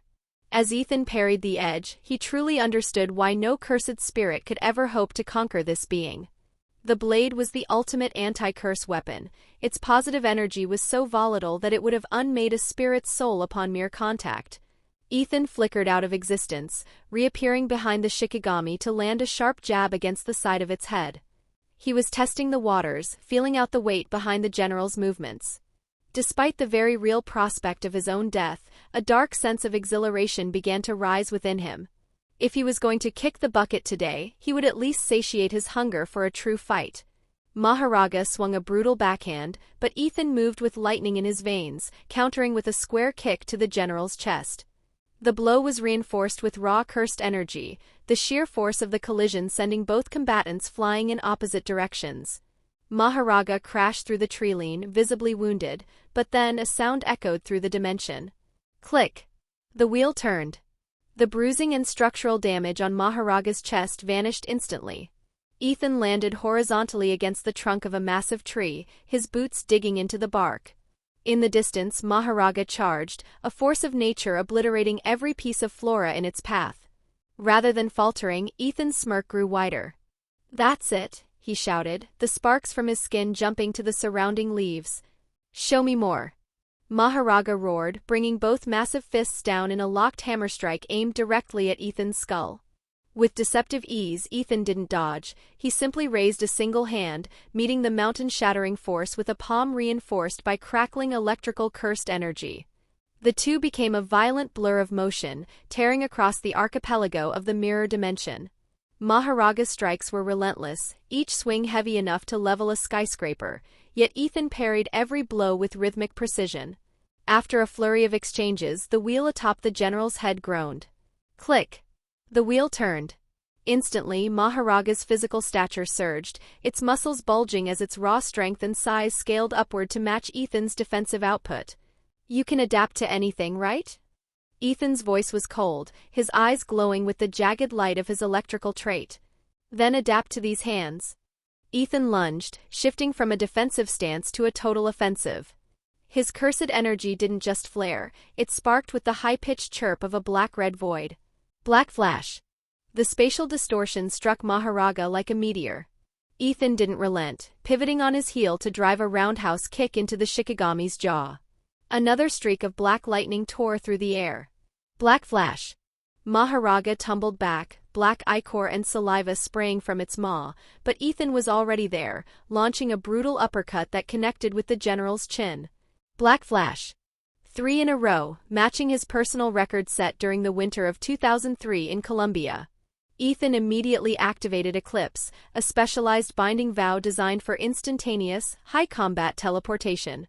As the last blow launched the general toward the eastern stony ridges of the archipelago, Ethan vanished and instantly materialized directly behind the heaving behemoth. His fist, already wreathed in the dark glow of the zone, connected one more time. Black flash. The impact sent Maharaga hurtling through several stone ridges, pulverizing the rock into dust. Click. The wheel turned again. Maharaga's body began to knit itself back together, though the regeneration was noticeably slower, burdened by the sheer trauma of 4 consecutive black flashes. Surprisingly, Ethan didn't press the advantage. Instead, he turned and sprinted in the opposite direction. Maharaga stood, confused for a fraction of a second. Had the human finally realized the futility of physical violence? It gave chase, its massive strides closing the gap. But as it moved, the general's instincts flared. It realized the human was using a sophisticated seal to mask his presence for a grander trap. Click. The wheel spun again. Maharaga began adapting to Hollow Trace, its eyes finally locking onto Ethan's physical displacement in space. It could track him now regardless of his massed energy. Suddenly, the space beneath Maharaga's feet warped. It had been adapting to the mirror dimension since the summons began, but it was kept on the back end. The very next moment, Maharaga turned left but was a fraction of a second too late. Graphite blast. Multiple impacts detonated simultaneously. The unique electrical CET added a jagged, searing heat to the blasts, turning Maharaga into a crimson smear on the scorched earth. Within seconds, however, the general rose, fully regenerated. Click. Tora emerged from Ethan's shadow, his fur standing on end from the ambient electricity. It is ready, Ethan. Ethan smiled. He had been buying time for a kamikaze maneuver, a combination of his most devastating high-impact attacks, Reiju's strike and graphite blast, bolstered by a pre-charged piercing ox. Following Ethan's earlier instructions, Tora had opened 2 linked portals in a straight line, allowing the ox to run in an infinite loop, stacking its momentum to astronomical levels over the last 15 minutes. Rabbit escape. Thousands of white rabbits flooded the battlefield, creating a chaotic sea of fur that blocked Maharaga's vision. Hidden within the swarm, a single Reiju bird, its signature erased by Hollow Trace, streaked toward the general's blind spot. Maharaga had only partially adapted to the masking. In the frenzy of the rabbits, it didn't notice the approach. The Reiju struck, obliterating the general's left side. As it began to heal, Ethan noticed the opening. When the wheel turns, Maharaga's physical form remains stationary for a microscopic window of time. Now, Ethan extended his index finger, unleashing a barrage of cursed energy cannons infused with his electrical trait. Simultaneously, hundreds of Reiju surged from his shadow, converging from the front. At that exact moment, a shimmering portal tore open directly behind Maharaga. The piercing ox emerged after 15 minutes of non-stop acceleration. The impacts were simultaneous. The ox pulverized Maharaga's lower half from behind, while the electrical cannons and Reiju shredded its torso from the front. Boom! Boom! Boom! The explosions rocked the mirror dimension, kicking up a shroud of dust and debris that obscured everything. Silence reigned for a long, hopeful moment. Click! The sound was like a death knell. Maharaga stood in the crater, its form now several stories tall, looming over the battlefield like a skyscraper. It hadn't just survived, it had adapted. It had scaled its size and durability. A bead of sweat tracked down Ethan's forehead. Maharaga moved with an impossible fluid speed for its new size, its hand, now the size of a house, closing in on him. You are the first being who has forced me to deploy this out of necessity, Maharaga. In the past, Ethan's domain was a tool of efficiency. Now it was his only chance at survival. Although the current Maharaga was still weaker than him, if the fight were to go on much longer, that might no longer be the case. Ethan interlaced his fingers. Domain expansion, Chimera Sovereign Garden. Chapter 22, The Sovereign's Halo.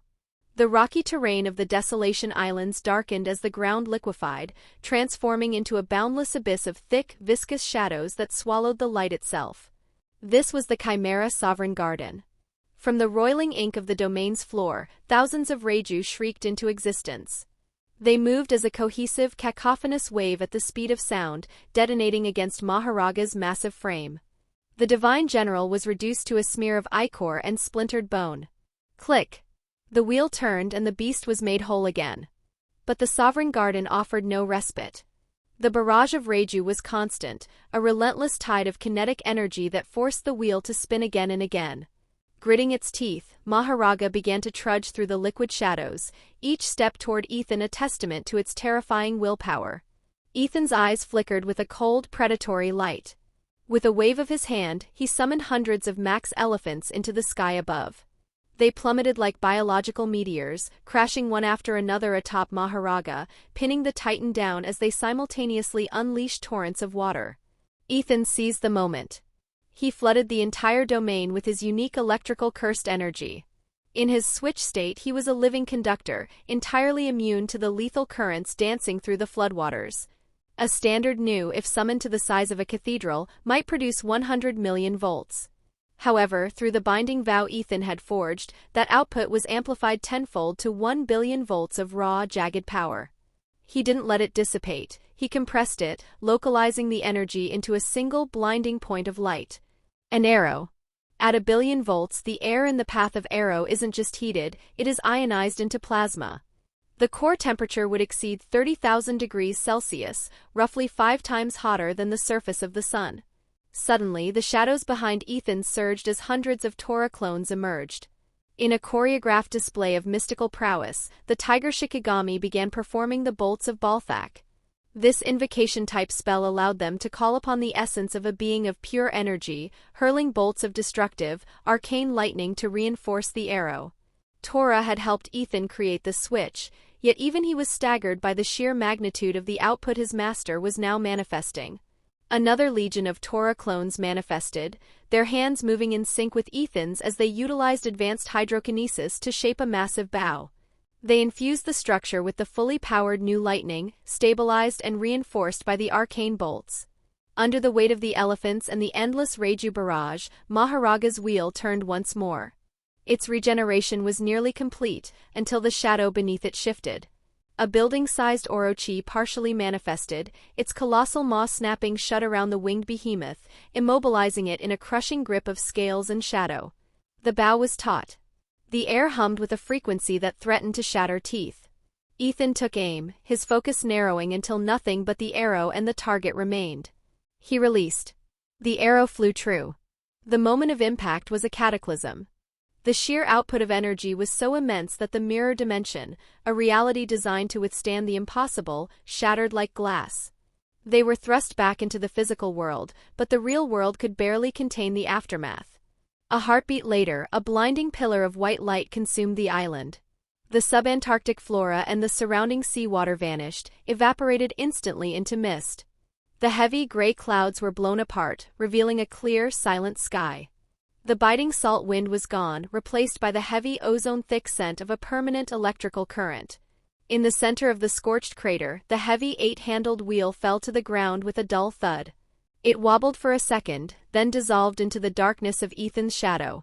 The silence that followed was absolute. The divine General Maharaga had been subjugated. Ethan collapsed the boundaries of his domain, letting the swirling abyss of shadows and the ozone-heavy air of the Chimera Sovereign Garden bleed back into the desolate reality of the Kerguelen Islands. For a long, silent heartbeat, he stood amidst the scorched earth, savoring the stillness. The adrenaline was beginning to cool, replaced by the satisfying weight of victory. He had reached into the depths of his legacy, he had finally mastered the 10 shadows. Closing his eyes to center his breathing, Ethan formed the summoning sign, 2 clenched fists pressed together in a rigid vertical lock. He funneled a precise, default amount of cursed energy into the technique. The shadows at his feet bubbled and rose like liquid obsidian. From that dark pool, the divine general manifested. Standing 9 feet tall, a towering monolith of corded muscle and divine presence, Maharaga looked down at its new master. The 8-handled wheel hovered behind its head, currently still and unmoving. Ethan looked up at the behemoth, his pulse quickening with a new kind of excitement. The tactical possibilities were endless. By the end of the day, he intended to have Maharaga adapt to every fundamental spell of the mystic arts, shielding, teleportation, and energy lashing, creating a guardian that could ignore the laws of any sorcerer. However, as the initial rush of the subjugation faded, a more somber thought occupied his mind. He looked at the general's right hand, where the sword of extermination resided. During his recent, quiet visits to the hospitals of Los Angeles, Ethan had been confronted with the harsh limits of his own power. He had encountered ward after ward of patients suffering from terminal illnesses, cellular decays and genetic failures that were not caused by external curses, but by the body's own failing blueprint. He could soothe their pain with a touch, but he could never truly heal them. Reverse curse technique, for all its wonders, was a tool of restoration, not a rewrite of biological fate. Ethan understood that he didn't owe it to anyone to heal them, but how could he ignore the silent tears of a mother whose 10-year-old daughter was wasting away from cancer? He knew such cases existed in every city across the globe. He might not be able to help all of them, but with Maharaga's help, he could perhaps heal them one at a time. He looked at the wheel again. If the general could adapt to any phenomenon, could it adapt to an illness that RCT couldn't touch? Could a chimera between the round deer and Maharaga be the key to a medical miracle he hadn't yet unlocked? Ethan reached out a hand, hovering it just inches from the general's massive arm.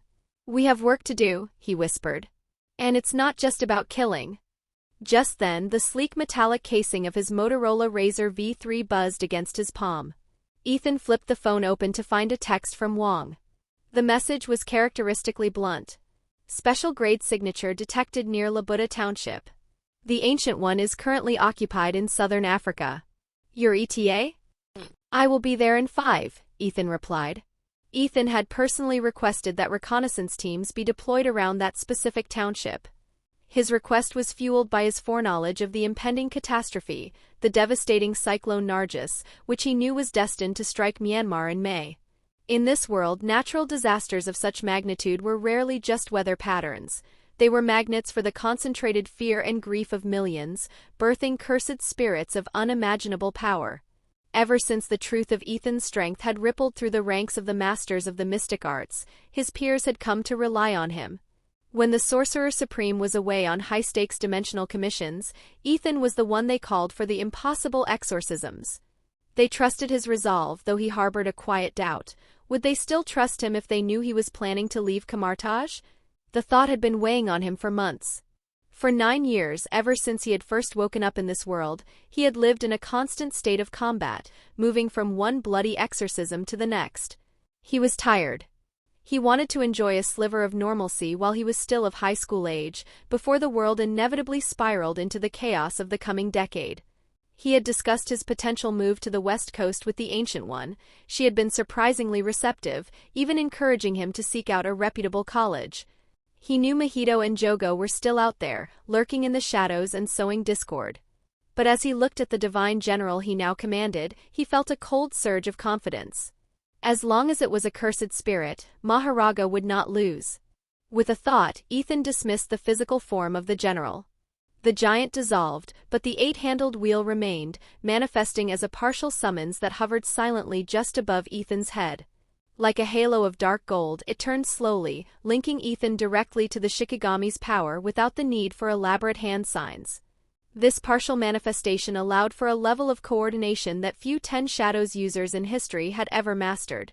Tora emerged partially from the shadows, his claws sparking against the stone as he manifested a sling ring portal. Through the golden, rotating ring of sparks, Ethan could see the main hall of Kamartaj. It was a hive of frantic energy. The report of a special grade signature had sent shockwaves through the sanctuary. The last time such a reading had been registered was 4 years ago during the December 26th incident, a day of mourning where hundreds perished across global coastlines and billions in property were swept away by cursed tides. The moment Ethan stepped through the portal into the hall, the frantic rushing stopped. Every eye turned toward him, or more specifically, toward the jagged divine wheel hovering above him like an angelic crown. Wong approached, his usual stoic expression cracking into a small, dry smile. "I see you took that angel comment seriously," he remarked, glancing at the wheel before handing Ethan a mission folder. It contains satellite maps of the Labuda Township and the precise coordinates of the signature. "These readings were taken just 10 minutes ago. If we make haste, we may catch it before it settles." "Who else is on the roster?" Ethan asked. It was standard procedure for masters of the mystic arts to provide support on high-level sweeps. "Master Mordo, Master Caecilius, and myself," Wong replied. At the mention of Caecilius, Ethan's jaw tightened. He knew the path that man was destined to take, he knew the betrayal that would eventually fracture their order. The Ancient One had strictly forbidden him from interfering with the natural flow of these events, but that didn't mean he had to enjoy standing shoulder to shoulder with a future zealot. The masters assembled in the hallway, checking their enchanted relics and sharpening their resolve. As Wong began to weave the circular motions to open the portal to Myanmar, the wheel above Ethan's head gave a sharp metallic sound. Click! The wheel turned once. Maharaga, even from within the shadow, had begun to adapt to the fundamental laws of space-time manipulation used in sling ring teleportation. All three masters turned to look at the rotating artifact, a sense of unease passing through them, but none of them questioned it. After all, they were about to face a special-grade cursed spirit similar to the one that caused the devastation of December 26th. Chapter 23 Sky. Present day, 11:56 p.m., May 1, 2008. Cyclone Nargis stands as one of the deadliest and most catastrophic natural disasters in recorded history. In the world of jiu-jitsu, an event of such terrifying magnitude does more than just destroy infrastructure. It generates a concentrated miasma of fear and grief. This emotional fallout was more than enough to manifest and empower a special-grade vengeful spirit, a disaster-grade entity with a raw power output likely rivaling that of Jogo or Hanami. The meteorology of the event was a nightmare. The cyclone was slated to make landfall on May 2, 2008, in the Irrawaddy division of Myanmar. While the winds were devastating, the storm surge was the true executioner, a 13-foot wall of water destined to sweep nearly 40 kilometers inland. Officially, the death toll would be recorded at 138,000, but Ethan knew the reality was far grimmer. Thousands would simply vanish into the churning brown depths of the sea, their bodies never recovered, their final moments fueling the birth of a monster. Labuda Township was the epicenter of this tragedy, where 80% of its structures were fated to be leveled. This was the data Ethan carried in his mind, a heavy burden of foreknowledge that he could not ignore. Ethan and Wong walked in grim silence toward the crest of a jagged hill where the cursed signature had been localized. Behind them, Master Mordo and Master Caecilius followed, their eyes scanning the horizon. The air had become eerily still, and the atmospheric pressure had dropped so sharply it made their eardrums pop. It was the classic calm before the storm, yet the cursed signature remained stationary, pulsing with a bloated, sickly energy. Ethan tightened his grip on his resolve. He would not make the same mistake he had during the Dalgur incident. He wouldn't wait for the spirit to reach its peak or risk it entering a suicide pact to take the region down with it. "You three haven't seen me deploy my domain expansion yet, have you?" Ethan shouted, his voice carrying over the rising whistle of the wind to reach Caecilius and Mordo. "Well, consider today your lucky day." Wong, sensing the shift in the atmosphere, immediately signaled for the other two masters to move back.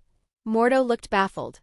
He had seen Ethan exorcise Grade 1 spirits with terrifying efficiency and viewed him as a pillar of sorcerer society, but domain expansion was a term he had never encountered in the Kamartaj archives. "What is a domain expansion?" Mordo whispered, eyeing Wong for an explanation. Even Caecilius leaned in, his usual arrogance replaced by an eager curiosity for this new form of high-level magic. Wong watched Ethan's silhouette against the darkening sky. "It is a supreme art used by the jiu-jitsu sorcerers of the Golden Era," he answered quietly.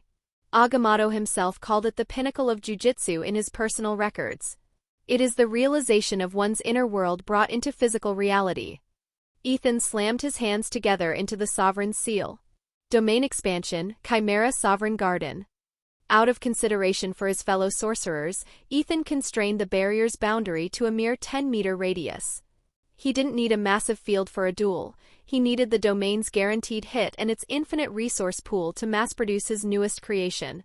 As the viscous shadows of the garden claimed the hilltop, Ethan began to weave a complex thread of cursed energy. He used Tora as the foundational base, grafting the ethereal, lightning-charged wings of Nu onto the tiger's frame and infusing the entire entity with the round deer's reverse curse technique, RCT. The result was Tora Cannon. Hundreds of these glowing, winged chimeras began to emerge from the roiling ink of Ethan's shadow.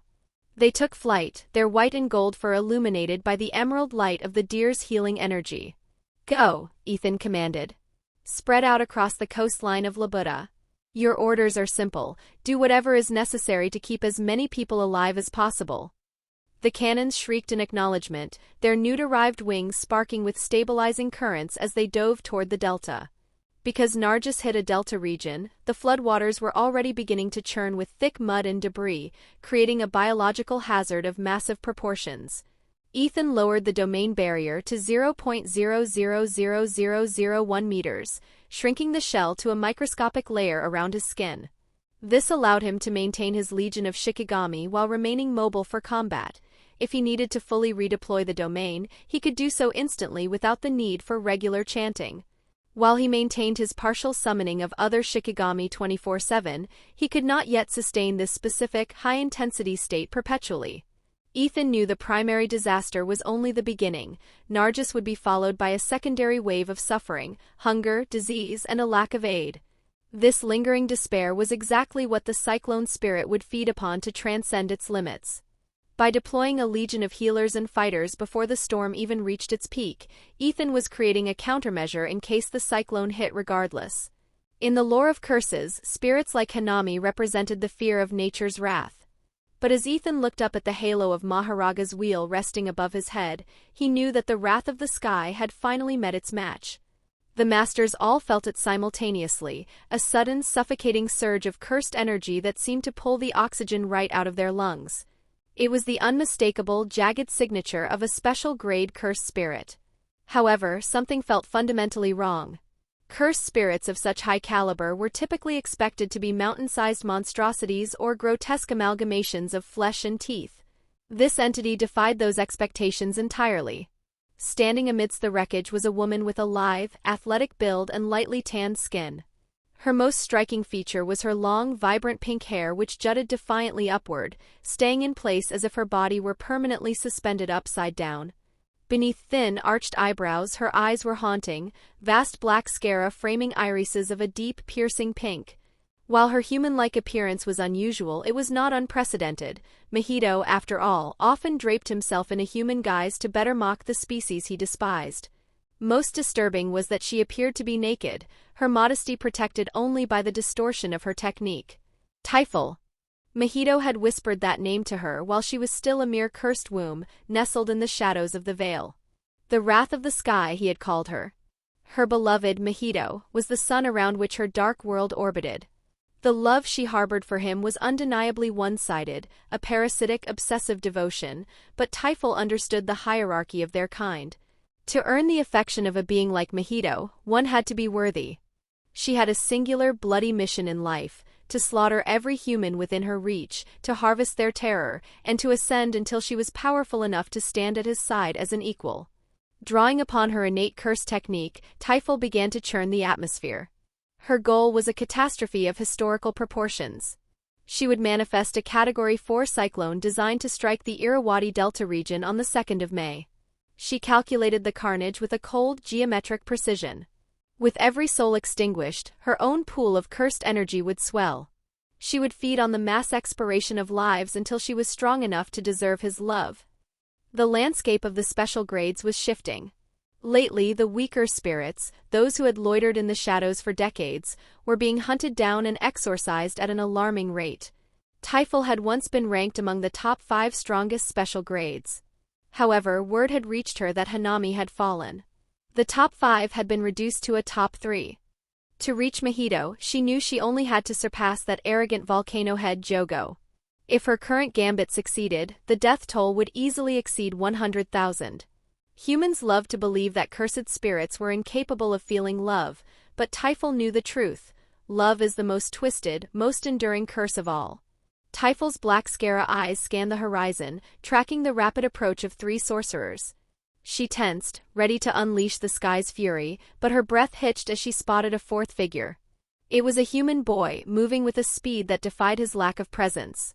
He possessed absolutely zero cursed energy. The warning mojito had hissed into her ear weeks ago echoed with newfound urgency. If you ever encounter a human with zero cursed energy, do not engage. Flee immediately and report back. A manic conflict tore through her mind. If she fled, she followed his orders. But if she stayed, if she brought Mojito the head of this anomaly, would he finally grant her the love she craved? He would, she told herself. He must. Ethan didn't offer the luxury of a preamble. He ignited his movement, blasting toward the cyclone spirit with the force of a missile. His strategy was blunt and efficient: close the gap and exorcise the spirit within the first 60 seconds using a barrage of high-output, reinforced cursed energy strikes. In a blur of speed, Ethan was inside Typhal's personal space. He threw a devastating lead hook intended to crush her neck and end the fight instantly. To his genuine shock, the spirit didn't just react, she parried. As his fist connected with the space in front of her, Ethan's arm appeared to warp and liquefy, deforming into an impossible shape. He didn't panic. In the next heartbeat, Ethan vanished, reappearing atop a nearby light pole to create distance. He looked down at his arm. It was perfectly intact, the bone and muscle reset as if the distortion had never happened. There was no pain, only a lingering chill. She blocked me, Ethan noted, his eyes narrowing. That's a first. Is it space manipulation? No. She didn't actually damage the limb. It felt like looking through a warped lens. My technique, it allows me to treat the sky as a surface, Typhal began, her voice trembling with a mix of fear and newfound resolve. To illustrate, she reached out and grabbed the very air, pulling and folding it as if she were adjusting a heavy velvet curtain. Ethan recognized the tactic immediately. This was a binding vow, revealing one's hand.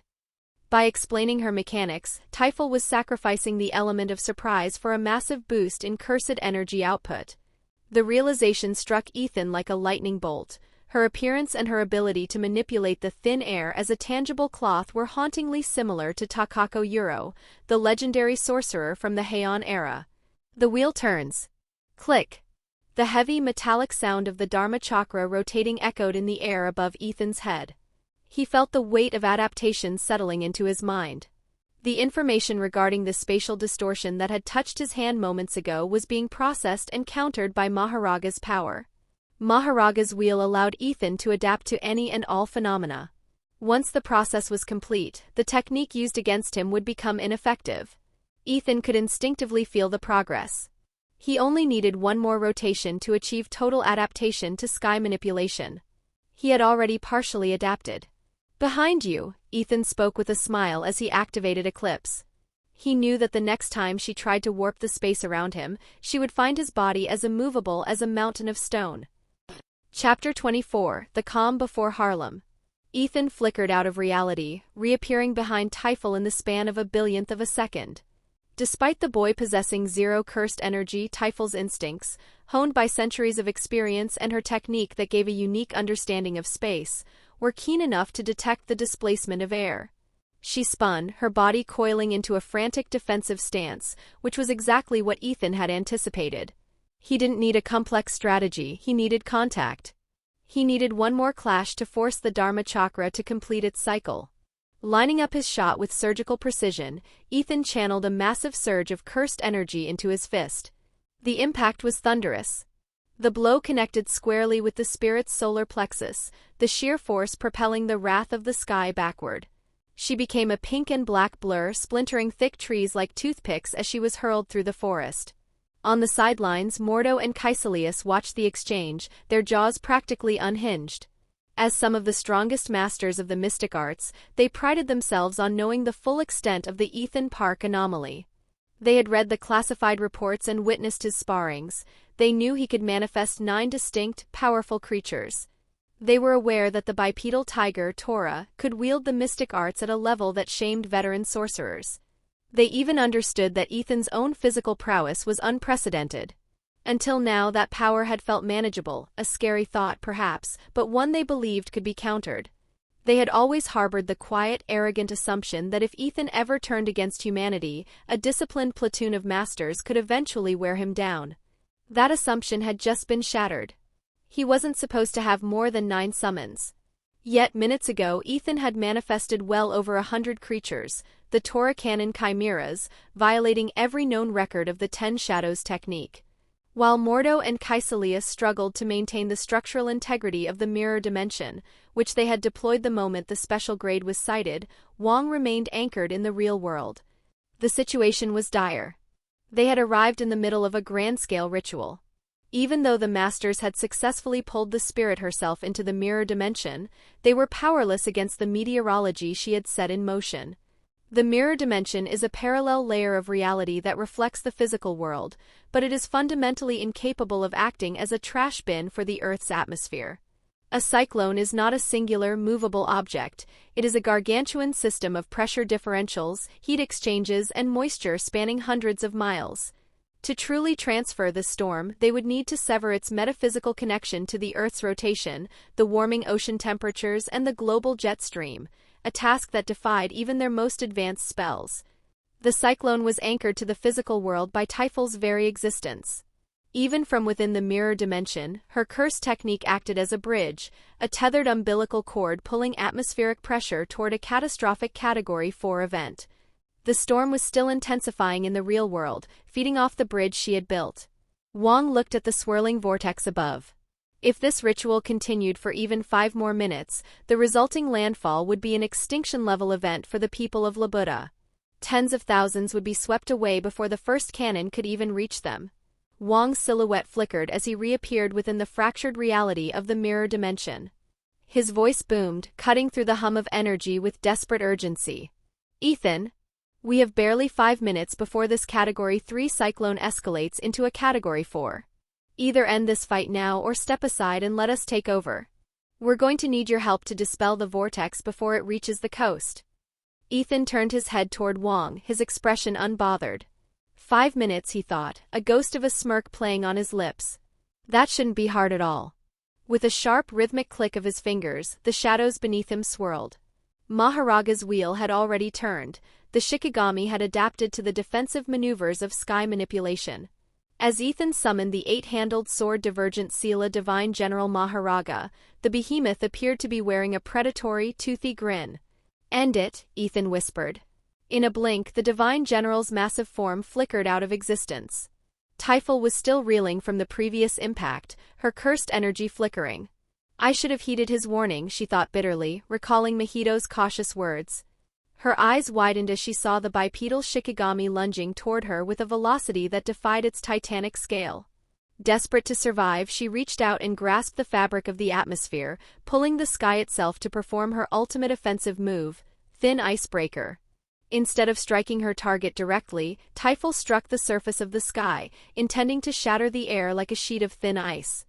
The resulting shockwave was meant to crush anything in its path with concentrated force. She had planned to misdirect Maharaga's charge and counterattack through the cracks in reality, but to her absolute horror, the Shikigami's blade sliced through the folded sky as if it were mere parchment. It bypassed her technique entirely. The disaster-grade cursed spirit, Typhal, was exorcised in an instant. Her final fading thoughts were of a sun-drenched memory, she and her beloved Mahito playing volleyball on the shores of Dagon's domain, the horizon of the captivating Skunda. "My beloved, Ma-hi too," she whispered her last words. Maharaga sank silently back into the depths of Ethan's shadow. Ethan stepped forward to join his 3 companions, checking a mental clock. 18 seconds, he remarked. That might be a personal record for a special grade. What the hell was that thing? Mordo demanded, his eyes wide with genuine bewilderment. He had seen many horrors, but the Divine General's aura was something else entirely. "Oh, that? That was Maharaga, my strongest Shikigami," Ethan replied casually. He felt Tora twitch in the darkness of his shadow, a silent acknowledgement of the power just displayed. "We were under the impression you only commanded 9 Shikigamis," Caecilius interjected, speaking directly to Ethan for the first time. Ethan turned to him, his eyes turning cold and sharp. "You thought wrong." He wasn't about to do something as petty as explain the inner workings of his curse technique when it offered no tactical advantage to do so. "We still have work to do," Wong interjected. With a casual wave of his hand, the mirror dimension collapsed, the crystalline walls dissolving into the reality of the brewing storm. They were immediately met with the roar of a Category 3 cyclone rapidly intensifying into a Category 4. Though Typhoon's exorcism had cut off the supply of cursed energy fueling the storm, the physics of the vortex were already in motion. The cyclone continued its natural, violent course, though the lack of supernatural reinforcement meant it was intensifying at a slightly slower pace than before. Ethan centered himself, the air around him humming as he expanded his domain expansion, Chimera Shadow Garden, without using any hand signs. He meticulously restricted the barrier to a 10-meter radius, not out of lack of power but for efficiency. Within this darkened ink pool of shadows he began the summoning. Hundreds of Torah emerged in a silent, disciplined wave, followed by 10 iterations of Maharaga. Even 2 of the divine generals were an exercise in overkill, but Ethan wasn't taking chances with the stability of the atmosphere. He commanded the Maharagas to charge directly into the eye of the storm. Their objective was brutal and physical, to dispel the vortex through the sheer, mountainous power of their lungs. Ethan remembered the accounts of the subjugation ritual against Sukuna from JJK, where the general had shown incredible lung power as he displaced water into a vortex. Here, the Maharagas stood within the Category 3 winds as if they were a light breeze, their massive chests heaving to create counter-pressure shockwaves that disrupted the cyclone's core. Meanwhile, the Legion of Taurus leaped into a massive concentric formation around the spiraling wall of the storm. In perfect synchronization, hundreds of them began chanting the winds of Wadum. This high-level mystical spell, which Ethan knew a future Stephen Strange would eventually master, drew directly from the entity Wadum. Through intricate hand gestures, the Taurus conjured potent, controlled air currents, creating a massive countervortex designed to tear the cyclone's momentum apart. To complement this, hundreds more Taurus began weaving the icy tendrils of Ichthalon. Drawing power from the demon lord of the Boreas dimension, they didn't use the spell to snare enemies, but to manifest its freezing winds. By dropping the temperature within the storm's moisture-rich clouds, they forced a stabilization of the heat and pressure differentials that acted as the cyclone's fuel. For 10 grueling minutes, the sky was a battlefield of warring energies. The Maharagas shattered the center, the winds of Wadum pushed against the rotation, and the tendrils of Ichthalon bled the heat from the system.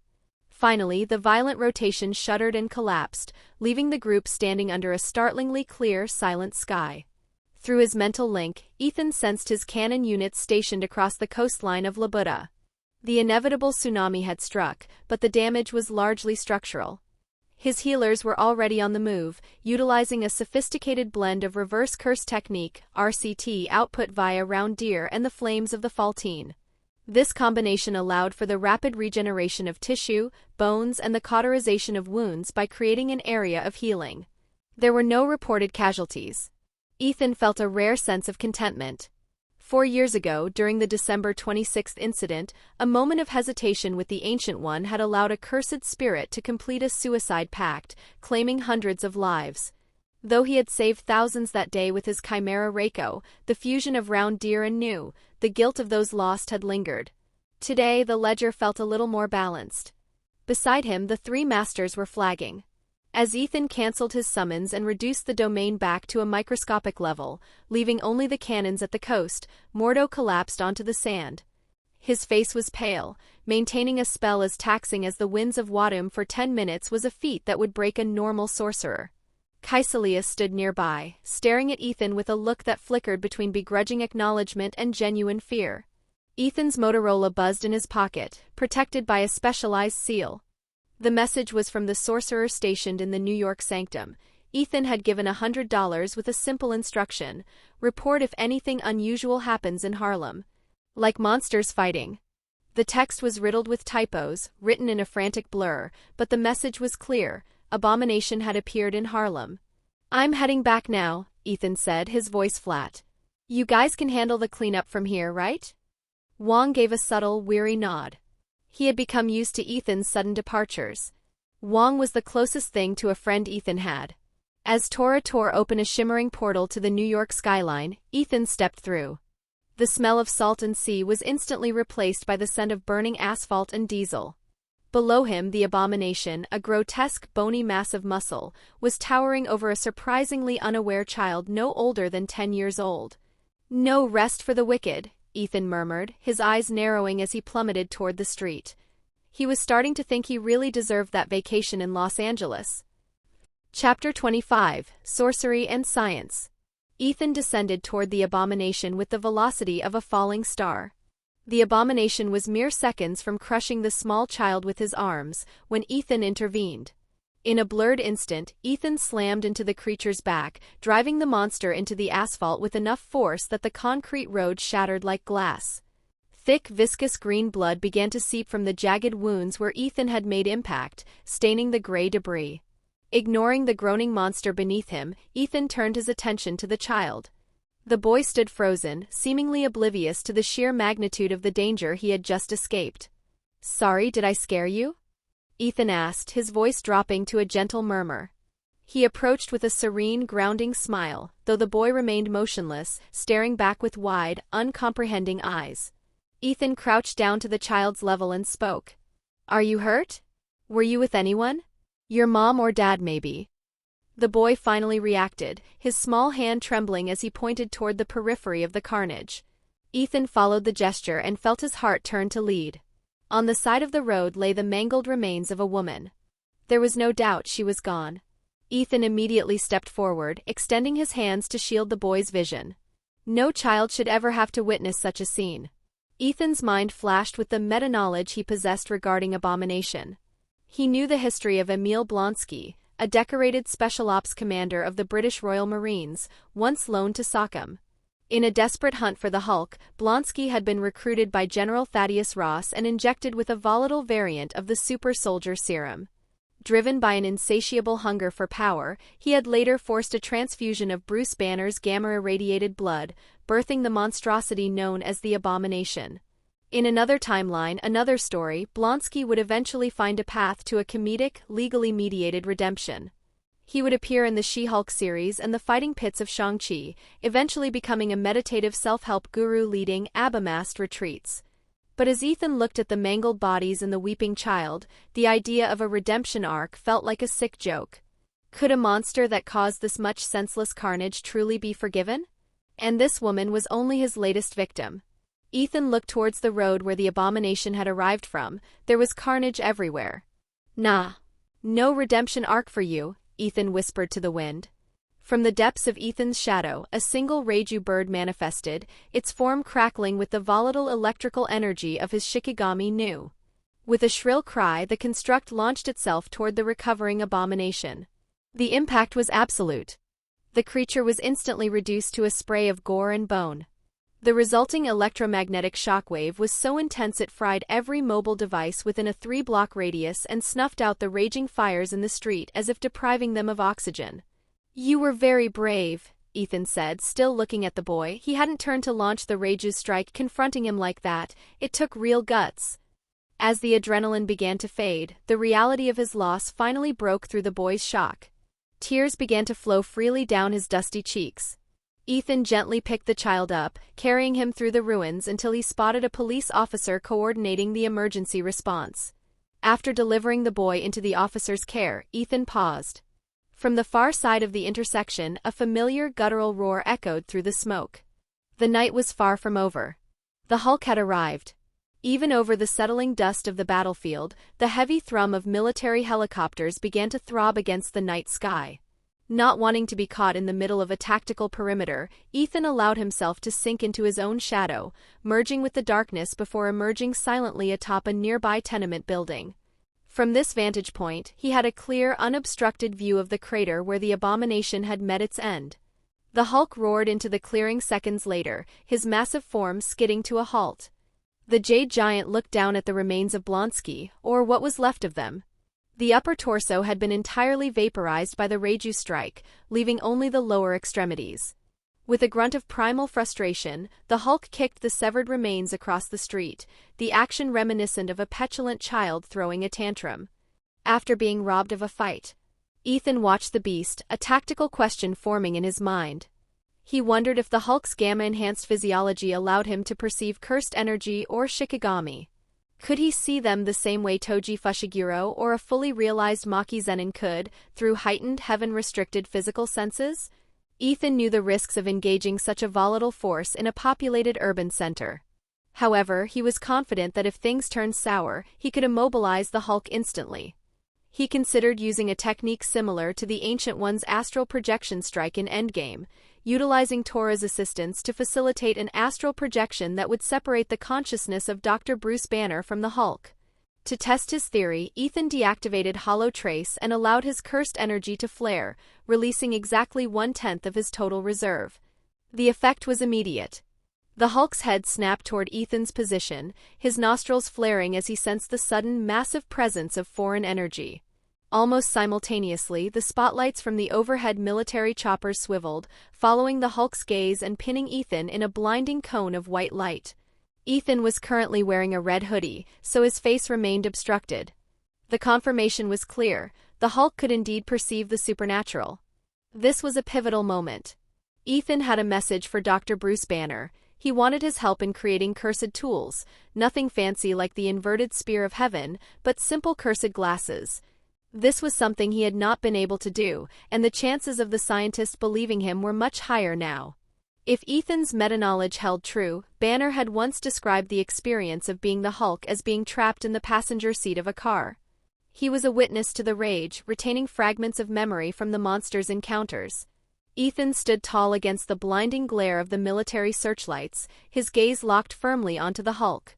While the light struggled to penetrate the shadows of his red hoodie, it illuminated something far more striking: an 8-handed wheel hovering majestically above his head. Ethan hadn't quite realized it yet, but this wheel was no longer a mere construct of cursed energy. It had materialized into a physical cursed artifact. The soldiers above could see it clearly. "Let's take this somewhere private," Ethan suggested, his voice calm despite the surrounding chaos.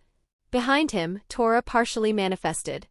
His massive spectral form opened a sling ring portal to the desolate Kerguelen Islands, a subantarctic archipelago thousands of miles from civilization, beneath the Hulk's and Ethan's feet. In the blink of an eye, the spotlight hit empty pavement. Ethan and the Hulk had vanished. They arrived on the windswept, barren plains of the islands, but the Hulk was in no mood for sightseeing. Feeling the insult of being forcefully relocated, the giant roared and lunged, his massive fist aimed squarely at Ethan's head. Ethan didn't flinch. He remained perfectly relaxed, an expression of clinical curiosity on his face. Before the Hulk's knuckles could connect, Tora fully manifested between them. With a fluid, powerful motion, the Shikigami extended a palm and struck the Hulk squarely in the solar plexus. The physical body of the Hulk skidded backward, but his spirit, the soul of Bruce Banner, was jolted clean out of the body. Bruce drifted in the air, staring in horror at his own translucent, shimmering hands. "Let's start over, shall we?" Tora remarked, his voice resonating with the quiet winds. "What is happening? Am I dead?" Bruce gasped, looking down at the unconscious, breathing mountain of muscle that was his physical form. "No, Dr. Banner, you are quite alive," Ethan replied, stepping forward. "Tora here has simply separated your astral form from your physical body. It's a temporary measure to ensure we can actually have a conversation." Banner was speechless. He gawked at the 12-foot-tall bipedal tiger-like Shikigami, then turned his gaze to the horizon. There was nothing here, no trees, no buildings, just flat, volcanic rock surrounded by a violent gray ocean. His scientific mind began to race. He had theorized about spatial rifts, but to see one utilized so effortlessly was staggering. And then there was the speaking tiger. "What on earth is that thing?" "Doctor, the reason I brought you here is that I need your expertise for a project," Ethan explained. "I think Tora and I have hit a roadblock." Ethan's goal was ambitious: the creation of cursed glasses, tools that would allow non-sorcerers to perceive the hidden world. He suspected that with Banner's knowledge of gamma radiation and the adaptive properties of Maharaga, they could bridge the gap between science and sorcery. Banner felt a strange sense of levity. He doesn't need the Hulk. He needs Bruce. It had been 4 years since anyone had looked at him as a scientist rather than a tactical nuke. "You look incredibly young," Bruce noted, finally catching a glimpse of Ethan's face beneath the hood. "Oh, where are my manners? I'm Ethan Park." And yes, I'm young, I'll be 15 in a few months, Ethan introduced himself with a bright, disarming smile. 15. The realization hit Banner like a physical blow. A sudden intuition, the same survival instinct that had kept him ahead of General Ross for years, flared up. You killed Blonsky, didn't you? Ethan's smile faded slightly and he looked down at the ground. He remembered the boy's trembling hand pointing toward his mother's mangled body. I did, he said firmly. Others might judge him for playing executioner, but they hadn't stood in the blood of the innocent. He felt no regret. Bruce gulped, his voice dropping to a cautious whisper. And if I refuse to help you with this pet project, do you kill me too? There was a flicker of dark hope in Bruce's eyes. He had spent years looking for a way out. Ethan caught the subtext immediately, but he didn't push. He wasn't Bruce's therapist. No, Dr. Banner. I'll simply transport you wherever you wish to go and we'll part ways. Of course, if you leave, you'll never understand the truth about those grotesque creatures you see clinging to people when you're in your Hulk form. He dangled the carrot. He knew the one thing a man like Banner couldn't resist was an answer to a mystery. What? You can see them too? Bruce exclaimed, his hopelessness replaced by frantic scientific curiosity. I thought I was losing my mind. I thought they were hallucinations brought on by the gamma. He took a breath, his hesitation melting away. So, tell me, what exactly is this project? Ethan's smile returned, this time with a sharp, predatory edge. He had his lead researcher. Well, before we begin, Doctor, let me tell you about cursed energy.